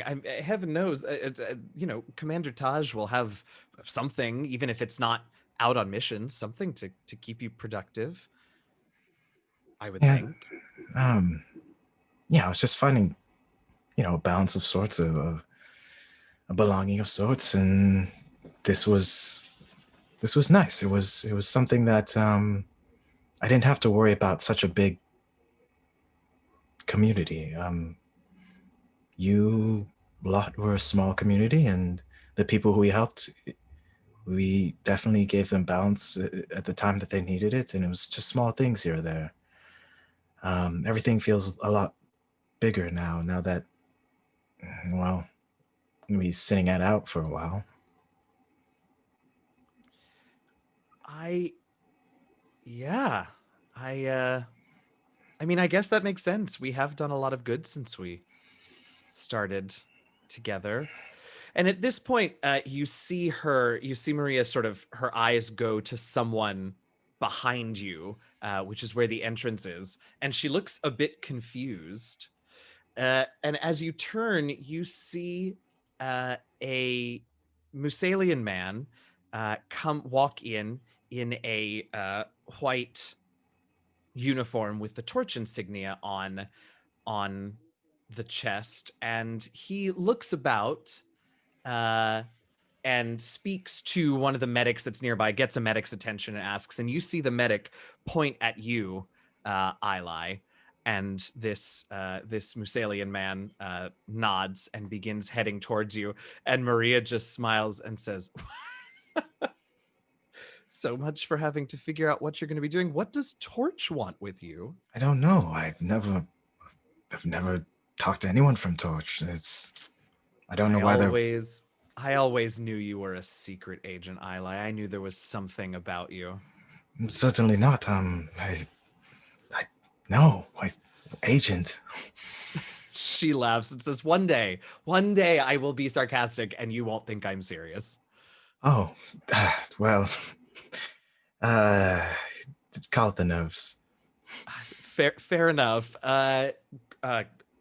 Greetings. I would get up to say hello, but and Maria gestures, and you see that the man from Torch has approached her bedside, standing next to you, and he nods and says, understood, no need, and then turns to you, Ilay, and says, am I correct in my information that you are the Misajai known as Ilay? That is me, yes. Excellent. If you wouldn't mind coming with me for a moment, please. You will excuse me, miss. Excuse us. And Maria just smiles, giant grin, and nods. Okay. Is there something concerning? As I get up, and I'm going to pat Maria's good leg, just to kind of say, like, I'm going. I'll see you in a bit. You pat her leg, and she immediately goes, ow! That's the good one. What do you... shit. Okay. You can hear her laughing as the two of you walk behind, but the man from Torch just manages to keep a neutral face as you all leave the medical bay. And this man takes you to an office, one of several offices up and down this area of the base, and opens the door and gestures for you in to enter, and follows you behind, and pulls out a tablet and says, I have been sent on behalf of the organization known as Torch. Are you familiar with Torch, Ilay? No, not at all. I've heard things in general about your organization, but I've never sought out to look for more information. He says, no, of course. Torch is an interplanetary organization composed of sentients from all over who have come together for a number of purposes that are represented in our titular acronym. TORCH, of course, stands for Trade, Organize, Research, Conserve, and Humanitarian Aid, something that you, I think, have some experience with, or so Torch has been led to believe. Yes, I've done work within my community and recent work here or there, and then this one, well, this was my favorite so far, and yes, I certainly have done some of that work. Says, well, excellent. It may come in handy, but if you don't mind, I do have a few questions for you. And he swipes on the tablet a few times, and just like I am going to swipe on my tablet a few times to find the questions. I have too many notebooks, y'all. Life of a DM. Truly. Except I should be more organized about which ones are which. All right, here we go. So he swipes through the tablet a few times and says, now, if we can begin. I have been sent to assess, and you can tell he's sort of like, he's now reading his spiel to you. I have been sent to assess your ability to participate in a special operation on behalf of Torch. Please tell me, what experience do you have as being a part of a ship's crew? Oh, well, I've known to co-pilot. I've also learned how to set up some sort of suspensions and rigging things. I've also, I mean, I can certainly fuel a ship if need be. Just little tasks here or there on a ship's crew. Nothing overly important. He nods and says, to follow up, could you tell me if and what your experience is at these specific ship stations? Captain, comms officer, navigational officer, tactical officer, and engineer. Well, recently I had to be a captain of sorts on our last voyage, and I'm always the one navigating, co-piloting for the pilot and trying to look at important pieces of elevation and landmarks as we go. So I'm quite comfortable with those. Excellent. Next question. What experience do you have specifically with engineering in terms of mechanical repair? Not many. If someone tells me to hold a tool and use it someplace, I can certainly do that. But the knowledge of what to do, I do not know. Understood. Final question. What experience, if any, do you have in combat, both ship combat and person to person? Ship combat, not as much. I know how to evade on a ship. That certainly. And as far as dogfighting, if that's what you're speaking into, we luckily never had to get in any sorts of mess like that.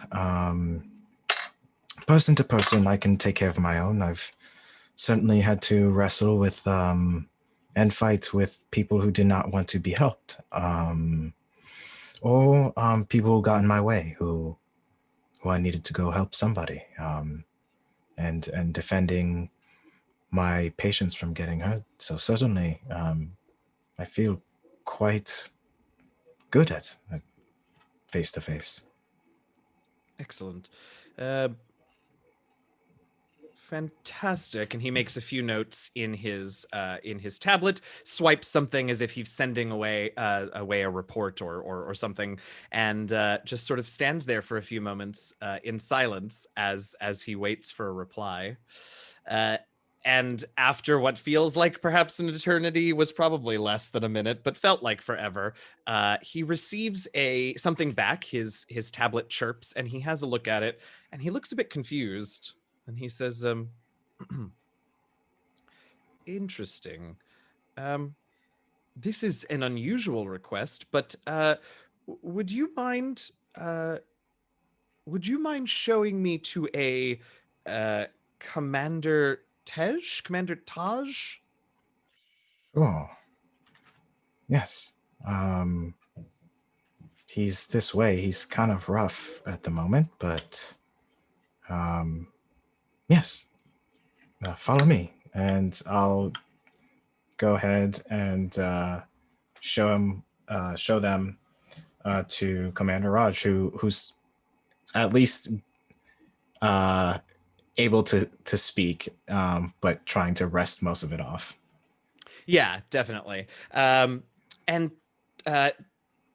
Taj is, like you say, he is conscious when you get there, but he was beat up a bit worse than Maria was, at any rate. But you arrive there, and the man from Torch says, "Thank you, Ilay. That will be all." And before you can take a single step, Taj raises his hand and says, "Oh no, I don't know who you are, and I do know who they are. And if you have things to say, you can say them to both of us." Certainly, thank you. And the man from Torch looks a bit taken aback, but says, "All right, very well. Right, well," and he pulls out his tablet and swipes through a few things and says, "Commander Taj, I have been asked to follow up with you on a few matters. I have been sent," and again, you can tell that he's back into reading, and says, "I have been sent to assess your compatriot he gestures, Ilay's ability to participate in a special operation on behalf of Torch, and my superiors have some follow-up questions. Could you speak to Ilay's abilities as part of your ship's crew?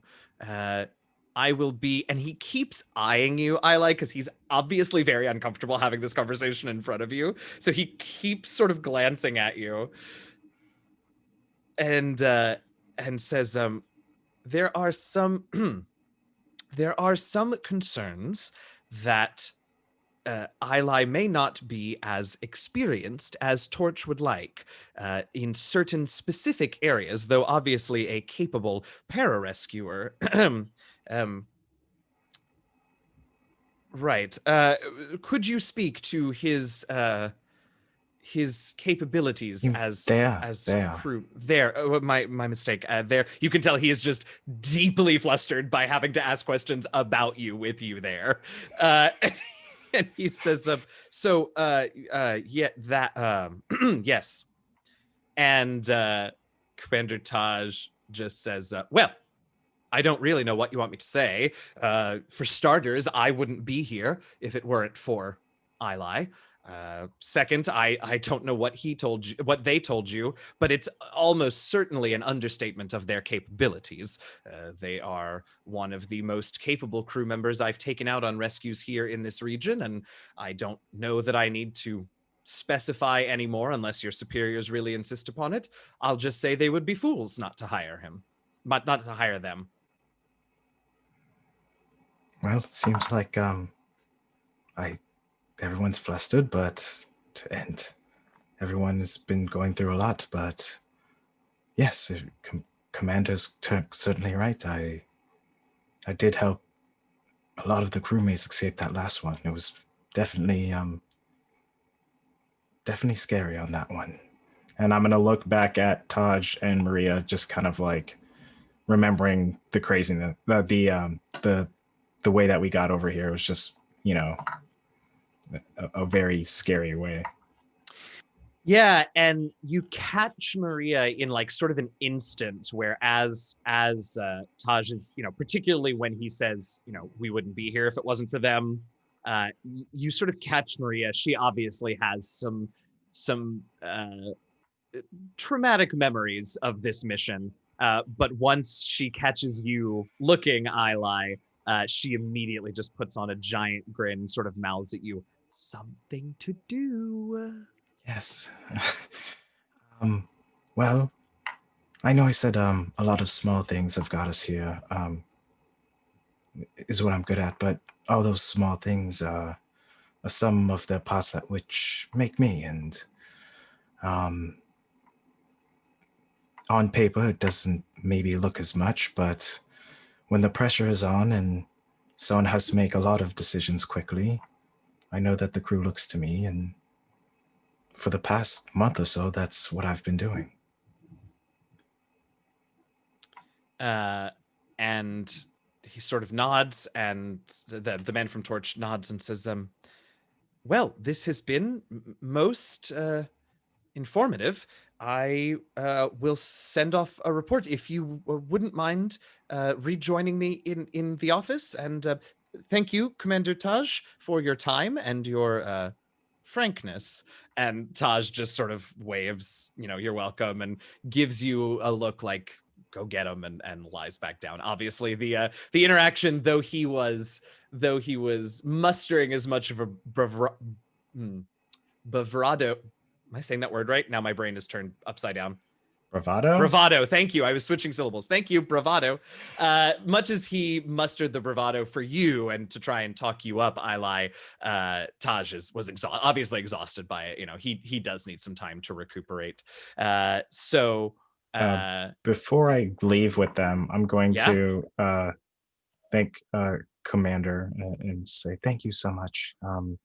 I was really worried there. I was out on the flight line and I didn't know what I was going to do while you folks rest up. Oh, you're very welcome, Ilay. It's truly the least I could do after today. It always does seem to work out for you. I'm glad, but come back at some point. Yeah, wouldn't want to miss you out on our next flight out once we're all better. I certainly hope I'm on the first flight with you all again. You've been like family, and I'm going to. I know that he's kind of sick and everything kind of hurts for him, but I'm just going to kind of, kind of quickly rub the top of his head, like his hair, and just like in a gesture of like caring for him as a crewmate, and just a little bit of love behind it, of just like love for the crew, love for who he is, and I'm probably going to do the same for Maria, and just kind of sit with them for a little bit, hold both of their hands, Maria's hands, and kind of just exchange like a sweet little moment, and then follow the agents of Torch. All right. And so he leads you to the office where you were before, and on the way he's, typing away on the tablet and sends something off. And by the time you get back to the office, he takes one last look at his tablet and nods and says, very well. Ilay, I would like to inform you that Torch would like to hire you for this mission.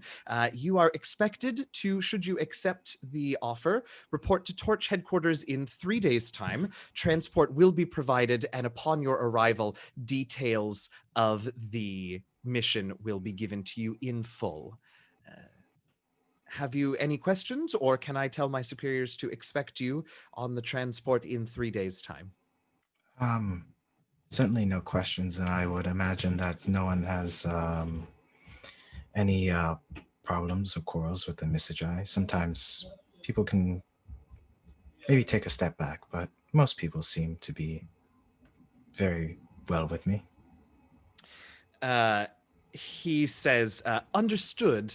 For what it's worth, Torch is a particularly, how to say it? We have all types in Torch, and for the most part, our operatives are quite used to working with others from all cultures. So it shouldn't be an issue, but I understand that that is a concern. Very well. Well, I'm quite excited, and yes, you will see me there in 3 days. You can certainly tell your superiors. Fantastic. Thank you for your time and for quite the experience. I must say, I've never had anyone's superior speak quite so highly of them. Congratulations. Thank you. Well, have you a safe journey then? And as he turns to leave and leaves Ilay in there with their thoughts, Ilay, you in present day begin to come back to yourself from this meditation briefly. And I guess I just want to wrap up this little momentary flashback with sort of what is it that memory has given to Ilay in this moment to help them sort of recenter and refortify after this stressful day that you've just had, much like you had in the memory.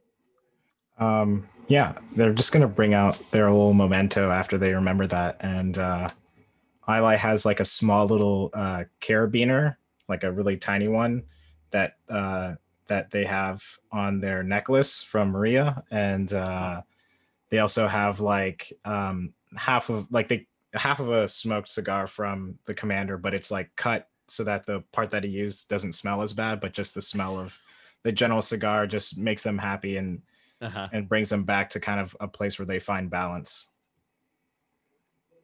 I love that. Yeah, I love that. And having found that balance, Ilay can get a reasonably restful night's sleep, as can all of you.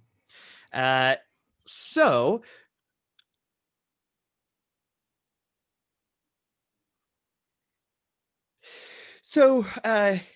you can all have a good night's sleep. It can be, as restful as you want. And truly the next day is surprisingly mundane for all of you, Bertrand included, which Bertrand is not surprised about. He told you all should be an easy 2 days trip.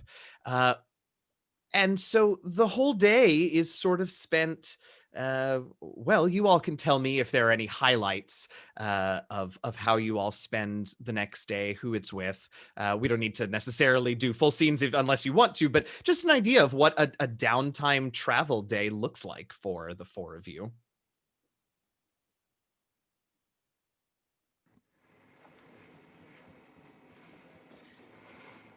And I specifically, I think, would like to know, you know what, let's hop to, I'm actually really curious because we didn't get to have an alone moment with her after all of those conversations. What does Invicta's day look like now that you've had a chance to talk to Silo 919 and process things a bit? Just a sort of brief, montage description. Doesn't have to be anything super specific.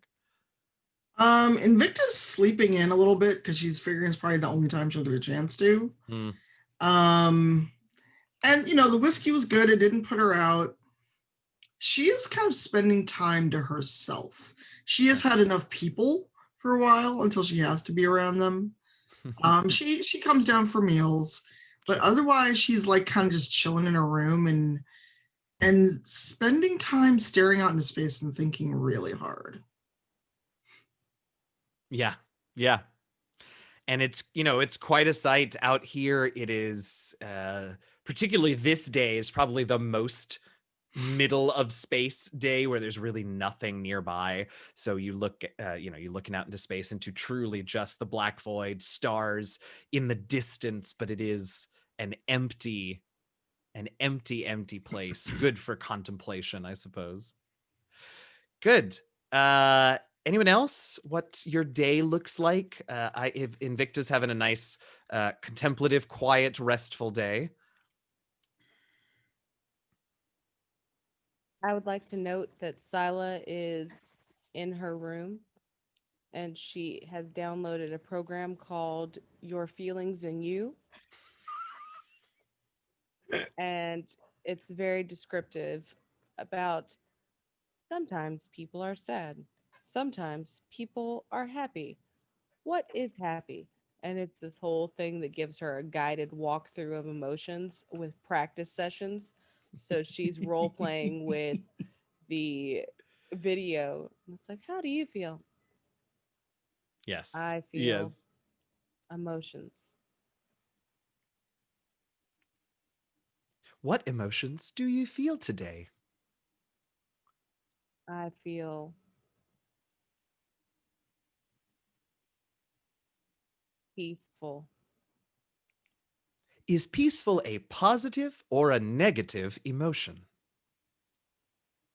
It is a cautionary emotion that warns that things may possibly go to the left and fail inevitably. It is a temporary state.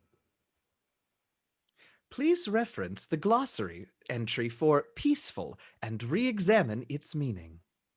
And it just goes on like this for multiple iterations, multiple feelings. The program trying its best in its limited sort of, it's certainly not an AI, so it has certain inputs and parameters that it can deal with. And there are a few times that it just sort of returns something like that about please go cross-reference this and try again. I am obviously trying, as I have downloaded this program. Please do better at explaining. For beginner lessons, please reference module 1, 2, and 3.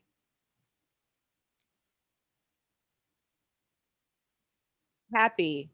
How do you happy? Happy. Reference and definition in glossary A.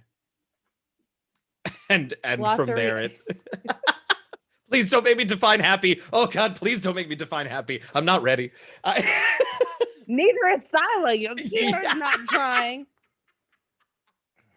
I love it. Yes. I'm not gonna lie, I could use that book sometimes. I love it. All right, so Sila is studying. I love it. Ikemba, what you up to today? Ikemba typically starts off his day with just it's a weird thing where he just checks his clothes to make sure that he has enough clothes to last the mission. It's dumb to him. He doesn't get it, but he's just like, all right, I have clothes Do I have a place to wash my clothes? And then that's how he starts his day. And then he basically just like kind of like walks around, observes the crew for a little bit, just to kind of get an idea of where everybody stays in case he's needed. So he's just getting a lay of the land kind of right. thing. So he's getting an understanding of the ship, even though it's massive compared to him, but also trying to get an understanding of if somebody says, I need help, he wants to be able to tell the voice and know where to go. Oh, cool. Okay. So that's he's very focused on wanting to be able to go and be of use in any odd situation that might involve somebody getting hurt.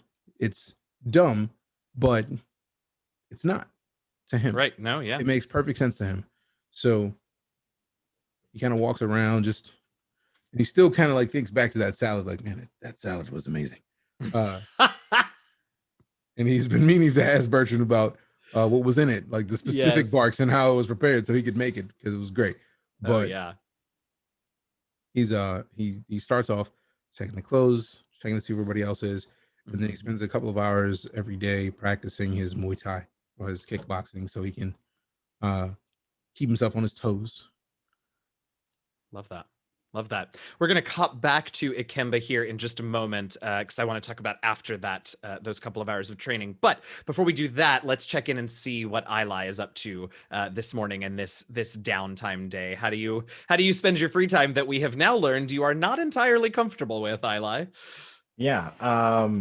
So Ilay, I guess, gonna spend the morning just doing whatever form of yoga they have in this kind of setting. That's probably what Ilay's doing, and they're doing the hard version, like the one where you do slow and steady movements, almost like it's calisthenics, and you just feel like your muscles are on fire.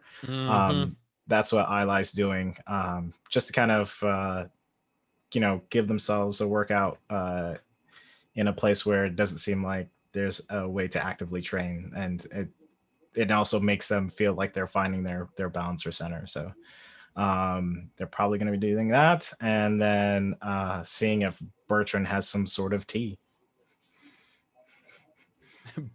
And oddly, it's made from the same bark that the bits on the salad were made from, but it works. It's got sort of a spicy, sweet sort of flavor to them. Anyway, so much food tonight. Great, yeah.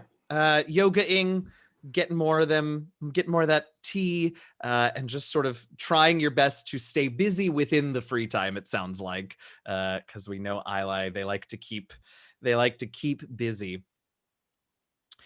And truly, that is sort of, it's odd to think about, so often we tell these role-playing stories and it feels like every day of the adventurers' lives is packed with action. But today truly is a rare sort of moment for the five of you, including Bertrand, to relax.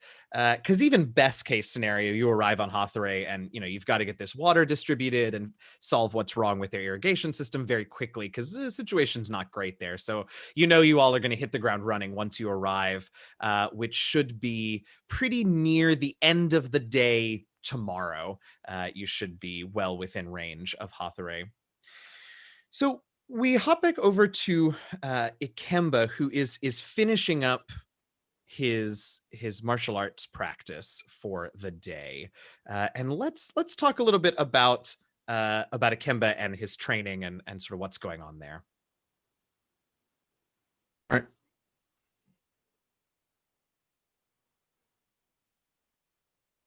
So first of all, it sounds like you have a very specific sort of idea about what this martial art that Ikemba practices is. Do you want to tell us a little bit about it? What the training looks like? It's essentially what we've seen as Muay Thai, like for us. Having practiced a little bit of it, I kind of am a fan of the idea of defense, while also, and it's from what I gathered of it from my instructor, was more defense than anything, protecting yourself, while also, if you need to be able to do work, you can, and that's what he's focusing on. Life is logical is like so crucial to him that he doesn't want to do harm to people needlessly, but he also wants to make sure to know if he needs to, he can. So it's, and considering it's a very close focused martial art, it's like it's definitely a lot of knees, a lot of elbows, a lot of like in somebody's personal space. That's also how he kind of practices his biopriest capabilities. Yeah. So he wants to be close and to be able to, if he needs to do something to disable somebody or help somebody, he wants to be able to do it really quickly from not far away. So he's definitely there for practicing close range with a bag, and then like throwing in a couple of maneuvers every now and then with his biopriest abilities just to see if he's still on his toes. Yeah, absolutely. Yeah, and so it seems like Ikemba, and we sort of already knew this, but now we've really seen physically and interpersonally and sort of in every way, Ikemba is always keeping an eye on those around, ready to jump in when people need help. And so this practice that you do is obviously to keep yourself, ready and in physical condition, but it also feels like, and obviously correct me if I'm wrong about this, but it feels like it's also your sort of meditation on the way that you help others, the necessity of helping others, and whatever reasons Ikemba may have for placing others' well-being so prominently in his mind. Definitely. For him, he can't relax until he knows his team is safe. And with this being like an off day, he's well aware that everybody's good, but it's more he's still trying to kind of understand their day. Yeah. Like not in like a creepy way, but in a, okay, if they need me and it's 8:15, like, okay, where can I expect to go find them? And he's very like hell-bent on making sure that happens, that he at least understands where his team is and how he can help, if he can help, whenever possible. Yeah, definitely. And so this practice has, all of those things going through Ikemba's head. And it is much like Ilay's meditation the night before. It is somehow and somewhat sort of soothing and freeing to just do that practice and get your body into it and let your thoughts wander. And like they so often do, after you had that conversation with Invicta last night and tried to explain that, Silent 919 is trying, and you occasionally find it funny like you did at dinner because you see the end, as you said, right? Which is that they are both people that are trying and are maybe, misfiring, but are trying to connect.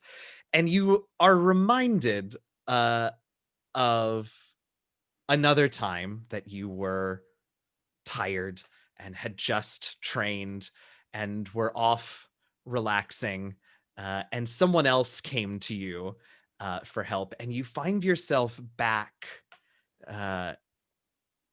in a bar after you've been training. You go for a nice relaxing drink back in Nua Nual, the primarily Musalian region where they first settled. The Hyenols provided them this region, and you're in a standard sort of bar. It's a fairly slow night, and one of your acquaintances, friends, has shown up at the bar with you, and you are rather well known for always having a helpful word, or at the very least, perspective on things. And this friend has come up to you at the bar and immediately, almost without any sort of preamble, just has immediately launched into, my my husband is doing this thing that annoys me, and his friend said that they were going to go off on some ladies' night, and he wanted to go, and I don't understand what it is, and they said he couldn't, but maybe I just don't understand him, and I don't know what a ladies' night is, and I don't know what I'm supposed to say to him, because all he wants is to hear that he's right, and this and that, and just sort of on and on, almost not pausing for you to get a word in. And this is maybe familiar to you. Maybe this person has done it before. Maybe acquaintances of yours are sort of want to do this. But what is Ikemba thinking as this man just sort of goes? Ikemba's kind of imagining a guy, like, he doesn't know why, but it's like a really big hairdo that just like is listening and then just looks at him, just like, yeah, that's cool, but still just kind of like listening. It's like trying to understand what's there and what they're saying so he can attempt to respond once he gets a chance. Yeah, and you are good at sort of parsing out the facts of a situation from rambles and vents like this, and basically it sounds like this man and his husband are sort of just not communicating. His husband just wants him to support him sort of in all things, and your friend here is of the very of a very logical sort, and so has a tendency to be somewhat not unkind, but perhaps unfiltered when he thinks that someone is wrong in their thinking or their actions, and perhaps that is where the friction between him and his husband is coming from. Ikemba's just kind of like, so from what I gather, your husband doesn't like to be incorrect. Well, I mean, no, he certainly doesn't like it when I correct him. But don't you think that, I mean, it must be better in the long run for him to be correct, and to I certainly wouldn't want him to walk around with misconceptions. How embarrassing. Yes, but relationships are built on more than just being correct all the time. I speak from experience here. But if it's a ladies' night event, your husband was not invited. That's all. You and your husband are two different entities. Your marriage means that you're more intertwined than others, but you are your own person. So, events should happen. You each experience your own lives at all times. When you sit on the restroom, when you are in the restroom, does your husband do that for you?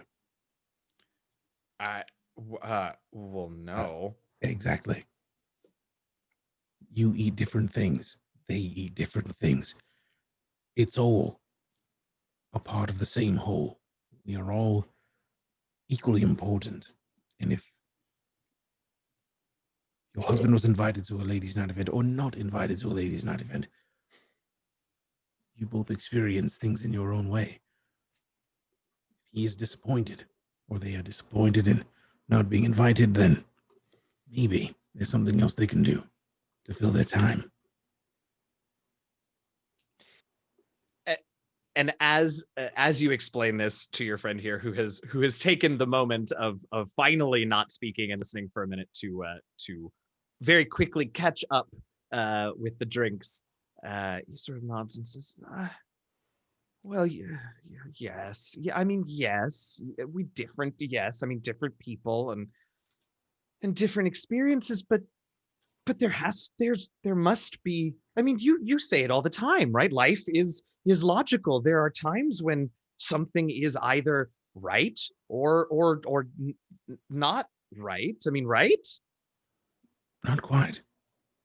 My phrasing of life as logical is only to refer to. And I kind of reach over and may I grab your hand? Yeah, of course. And I grab their hand and I pull it to their own heart.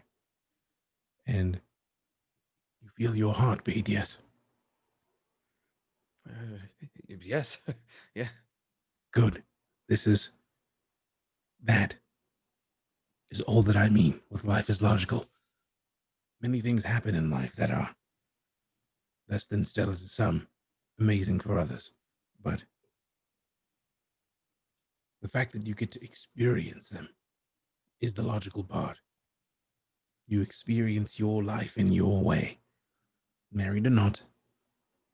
If you're married, you experience things with your husband more than with others, but you each still pull away something different from every encounter. That is life. Everything about that is a logical thing. Every being deserves life. Every being deserves to continue to add to the life of others. And that's all life is logical means.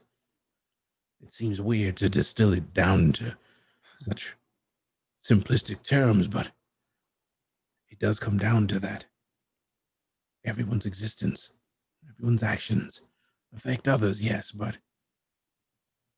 it's a requirement of life because every event means getting experience in some way or another in whatever it is you're doing, which is very logical to me. Yeah.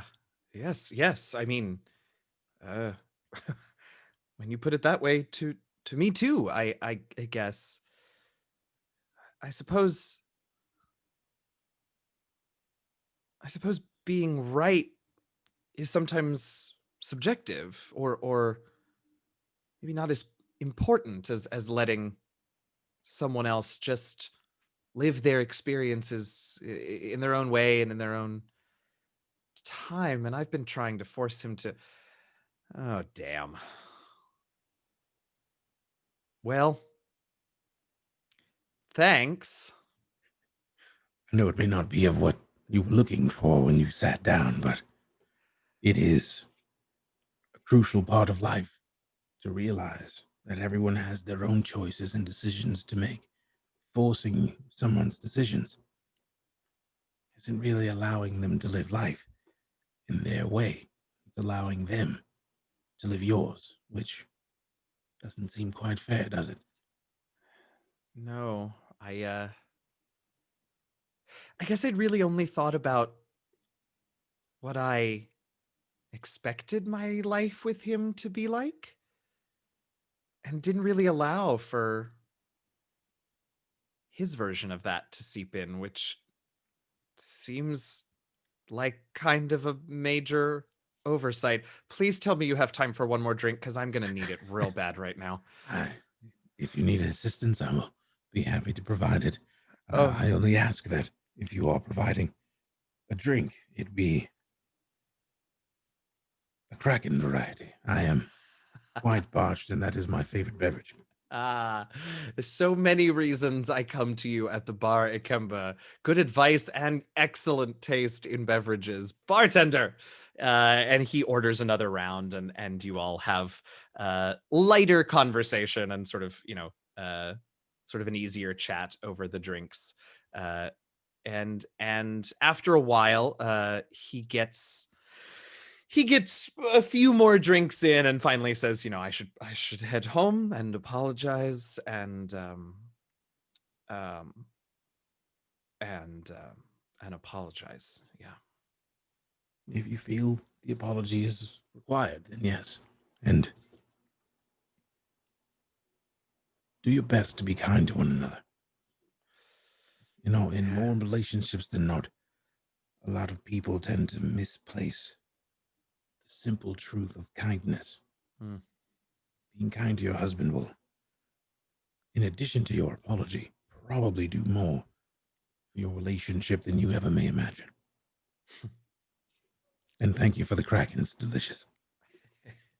You're very welcome. Thank you for reminding me how he and I got here in the first place. We were so very kind to each other when we first met. Not that we're not now, but It is easy to lose sight of the kindness, though. Comfort and complacency breeds similarity. Hmm. And it's very easy to forget the kindness when you're used to waking up and seeing the same person.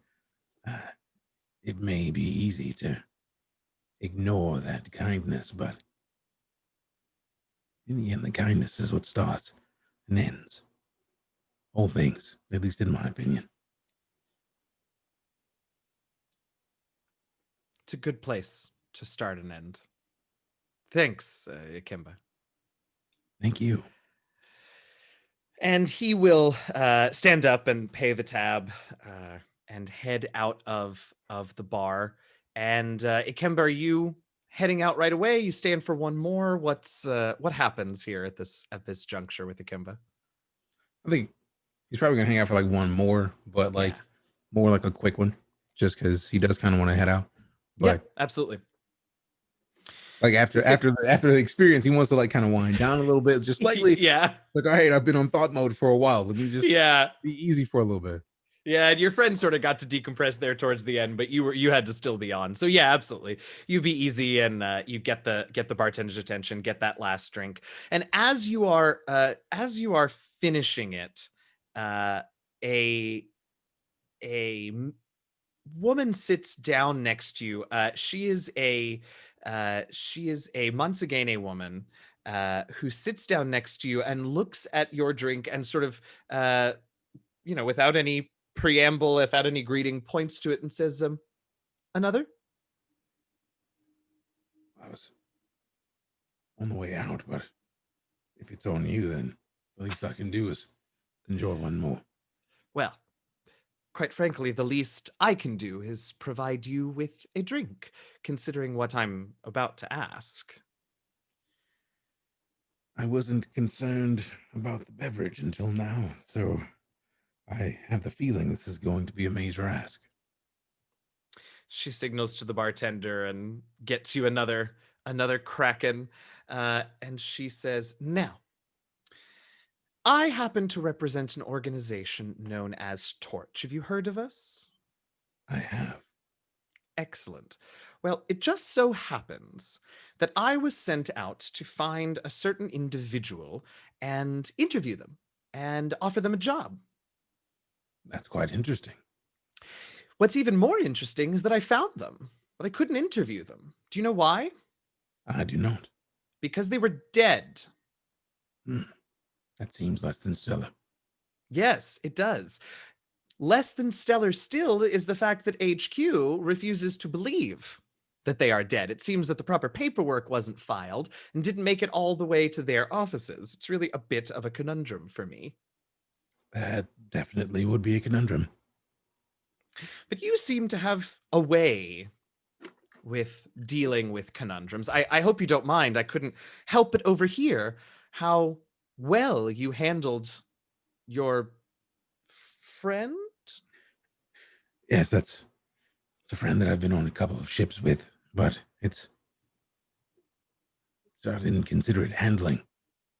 You have friends and you have a few minutes of time, and they can use it.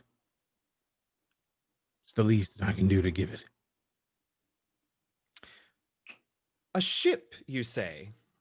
Better and better. Tell me, sorry, I think I caught your name from your friend, but I wouldn't want to be rude. Your name was? My name is Ikemba. And yours? Of course. I've lost my name. Here it is. Okay. My name is Fernoshu. It is a pleasure to meet you, Ikemba. Even more so, because I believe you might be just the person that I'm looking for. That's interesting to say the least. So please do tell me more. Certainly. Would you mind answering a few, perhaps oddly specific questions? I am used to oddly specific, but I am now more concerned by the question. And I feel that this has already become something more interesting than just a drink. But by all means, continue to ask. She nods and she pulls a little tablet out of her bag and sort of taps it a few times and looks at it.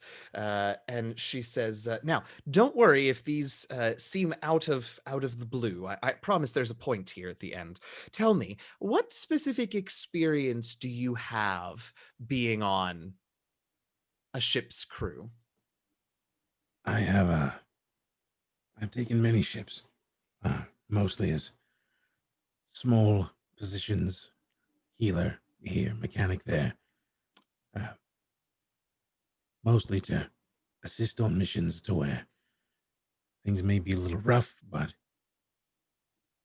life needs assistance where possible. So if I can lend a hand, either fixing something on the ship or fixing a being on the ship, either way, I try to be as helpful as possible. Better and better. To get more specific, could you tell me if you have any experience in these particular crew areas? Sounds like you do, but I'm going to read through the full list just to, well, keep as much of this as possible by the slab. What experience do you have in any of these specific areas? Pilot or captain, navigations officer, communications officer, engineering, and tactical officer? I have held multiple tactical, navigational, engineering roles. What were the other options in regarding to captain and the other? Captain, communications, and navigation. I tried not to do navigation. That I did once. It just did not end well. Communications, I tend to leave that to Musalian, who may be a bit better in different dialects than I. And captain, I've held once. I fear I may never hold it again. Quite the statement during the interview. Moving forward, you have mentioned experience with mechanical repair aboard ships. Is that correct? This is correct. Excellent. Just going to say yes there. Now tell me, though you have mentioned it obliquely, what experience do you have in combat situations, whether ship to ship or person to person? I have a reasonable amount of person-to-person experience, and I've also done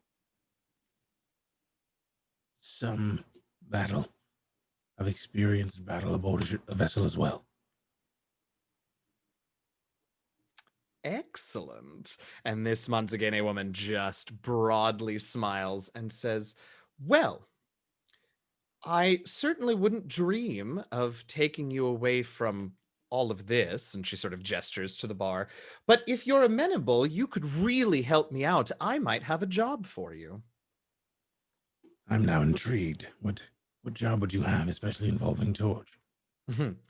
One moment. And she puts some final notes into her report, sends it off, and waits for just a few moments. But it really is very quick.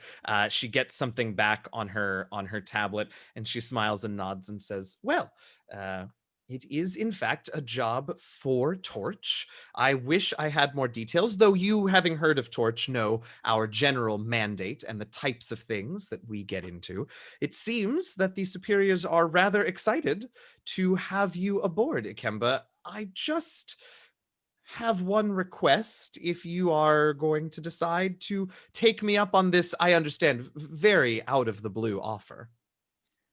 This is definitely out of the blue, and I'm even more surprised to hear that Torch would like to hire me. It's interesting.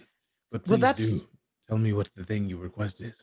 Yeah, that's sort of the trick. I'm going to need some time, you see, to smooth things over with my superiors, since I sent them a report with all of your answers. As far as they know, the person that you are is the person that they have hired.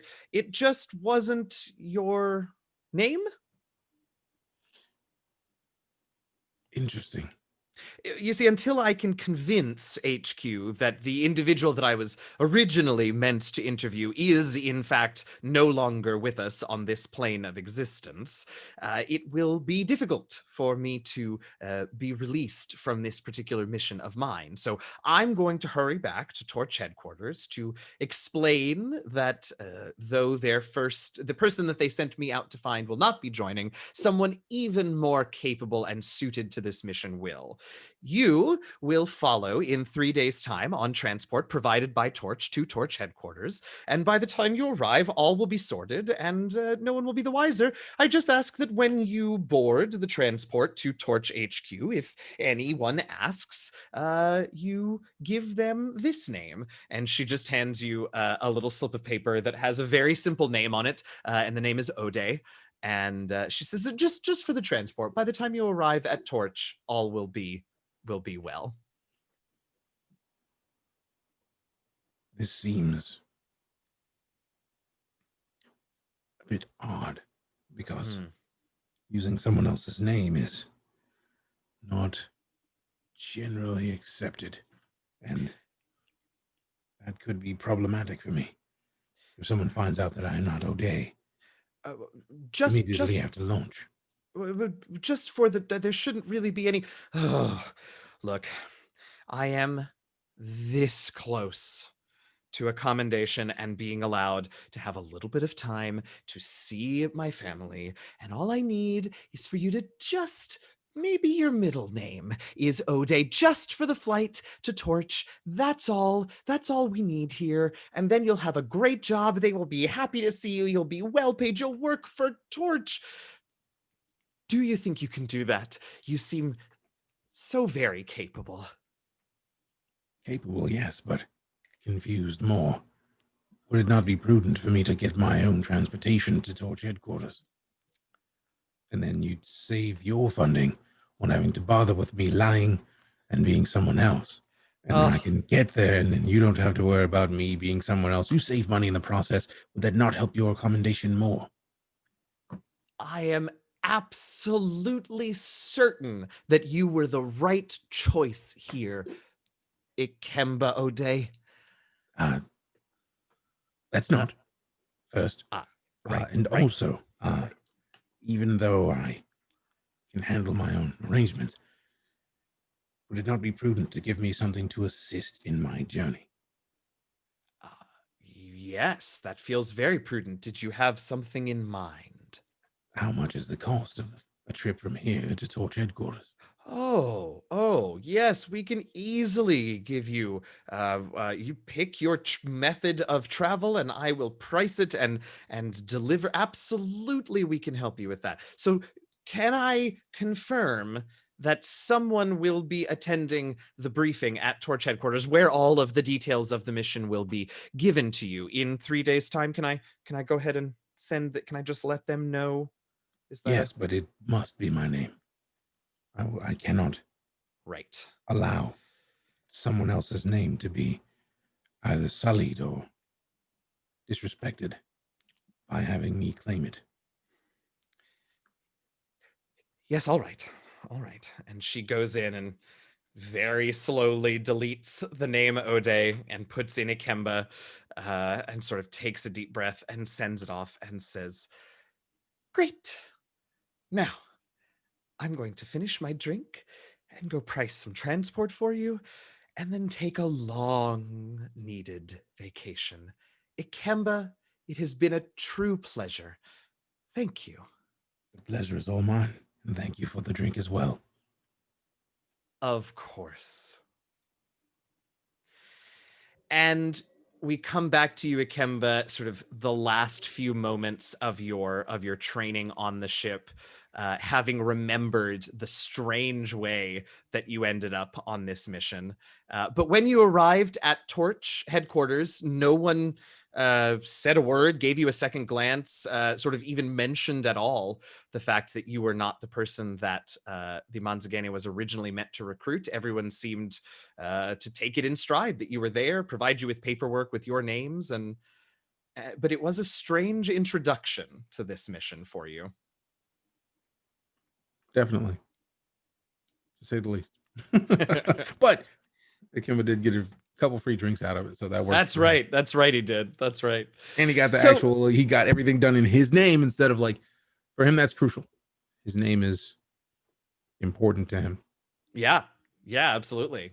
And she did not know that, but was determined to get you up here. So we're back on the ship, and I realize we are out of time. I just want to wrap this all up here by saying that you all have these days, this free day that we sort of went through before Ikemba's flashback, and you all go about your business and head to your quarters that evening. I forgot about that. I talked through the transition. I'm sorry, Leone. I ruined it. So you all head to bed, and Bertrand says, by the end of the day, the next day, you all should be within range of Hathaway and should be able to touch down by morning on the planet's surface. And in the middle of the night, an alarm begins to sound. Yet another new alarm for the four of you. And the klaxon sounds several times, and then the voice of the ship's computer, which is fairly infrequently used. Bertrand has mostly, since you all came aboard, has mostly had the ship automation sort of on quiet mode. But the ship's computer voice comes over and says in the middle of the night, after a few alarms sound, says, "Distress beacon detected." And that is where we're going to leave the four of you in the Motherlands for this week. A little cliffhanger.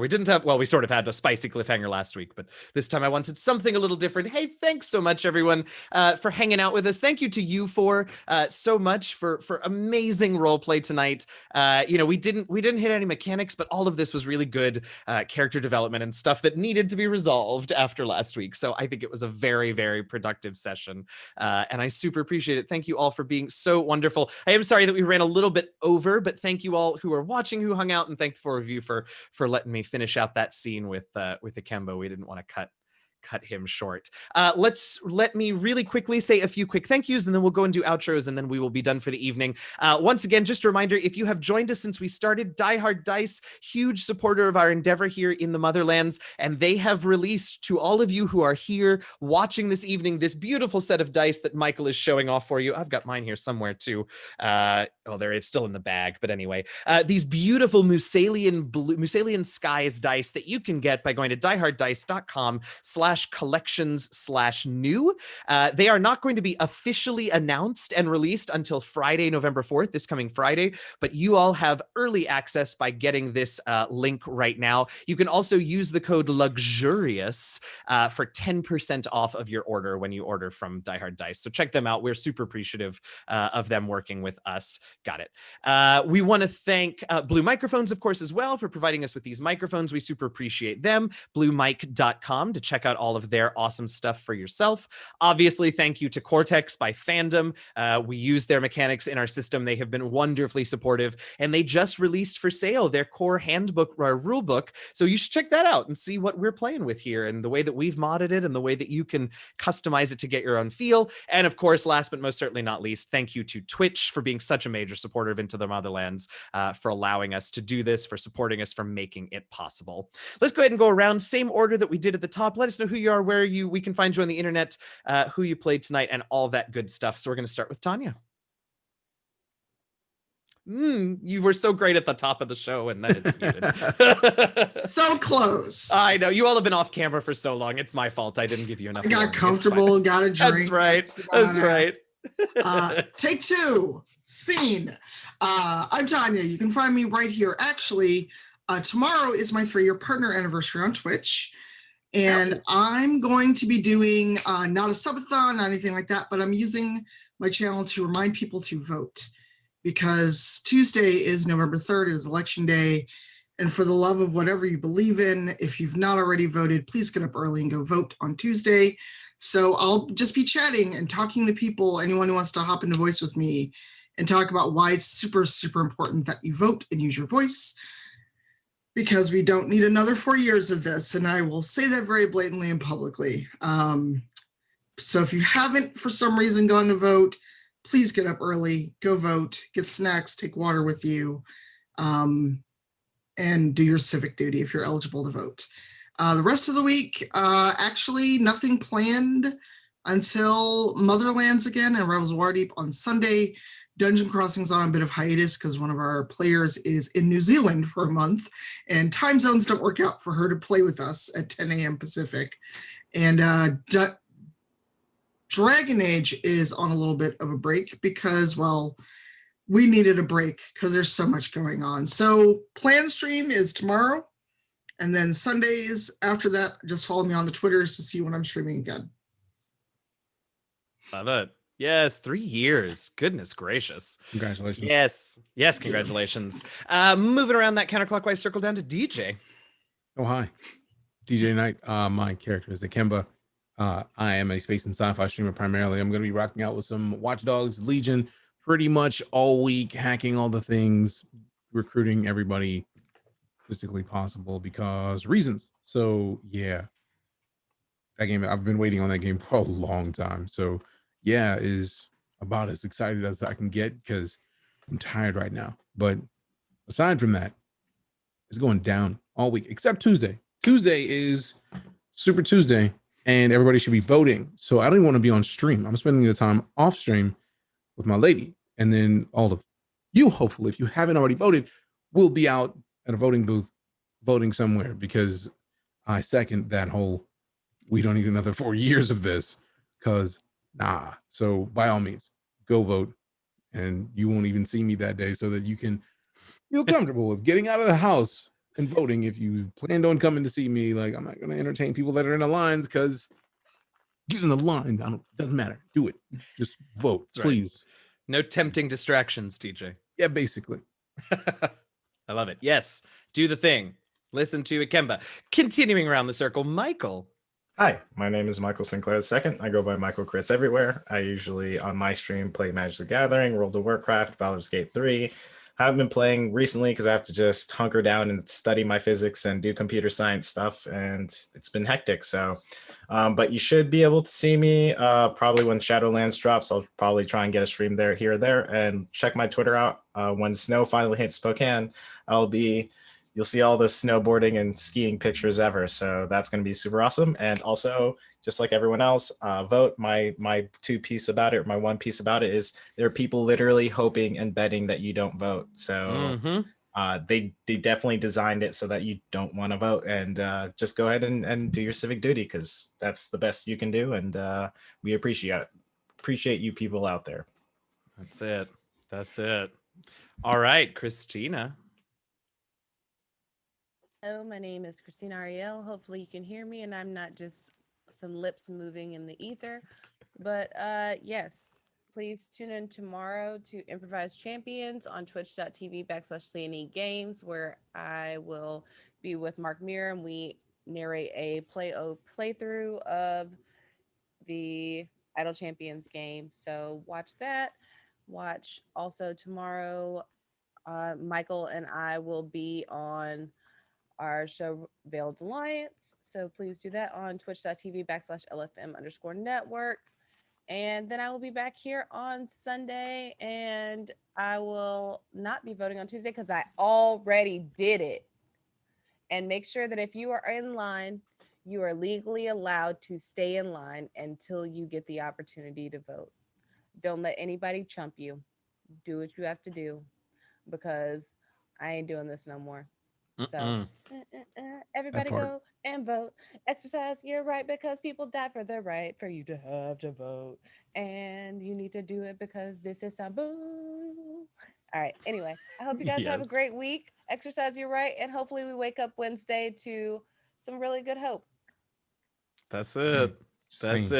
Thank you so much, everybody. Once again, really quickly, my name is Eugenio. You can find me on Twitter at DMJazzyHands. I am the DM and producer of an actual play D&D podcast called The Last Refuge. You can find us at DND Last Refuge on Twitter. I do also stream on my channel here, twitch.tv/DMJazzyHands, primarily Dragon Age on Tuesdays. And I haven't really decided if I'm going to be streaming on Tuesday, because I've had some similar thoughts to DJ, although I certainly reach somewhat fewer people. So, and I know that most of my community has voted. But anyway, we'll see. And then I also stream Baldur's Gate on my channel. Let's see, this Tuesday. Nope. Off week. That's all I have to announce. We're going to get out of here. But yes, like everyone has said, if you are an American citizen and have not yet voted, please make a plan to do that on November 3rd. Most likely early voting has ended where you are, so you'll have to wait till Tuesday morning, but make it happen. I can't, these four have all said it. We need to make our voices heard and make things right, because I don't know how much more we as people and us as a country can take of this. So exercise your right to vote, make your voices heard. Thank you all so much. Your support is amazing. Chat is such a delight to glance at every now and again when I have a half a second to look. And it is a blast to explore this new setting and develop this new game with all of you. Thank you to these four amazing players. We are going to raid, so hang out if we want to send some love over to Okadrian, who is live and playing Manifold Garden. We're going to give some Motherlands love over there. So hang out for that raid. In the meantime, we will see you back here next Sunday evening, 7 p.m. Eastern, 4 p.m. Pacific, for more Into the Motherlands. In the meantime, stay safe, stay healthy, wear a mask, vote, and happy gaming, y'all.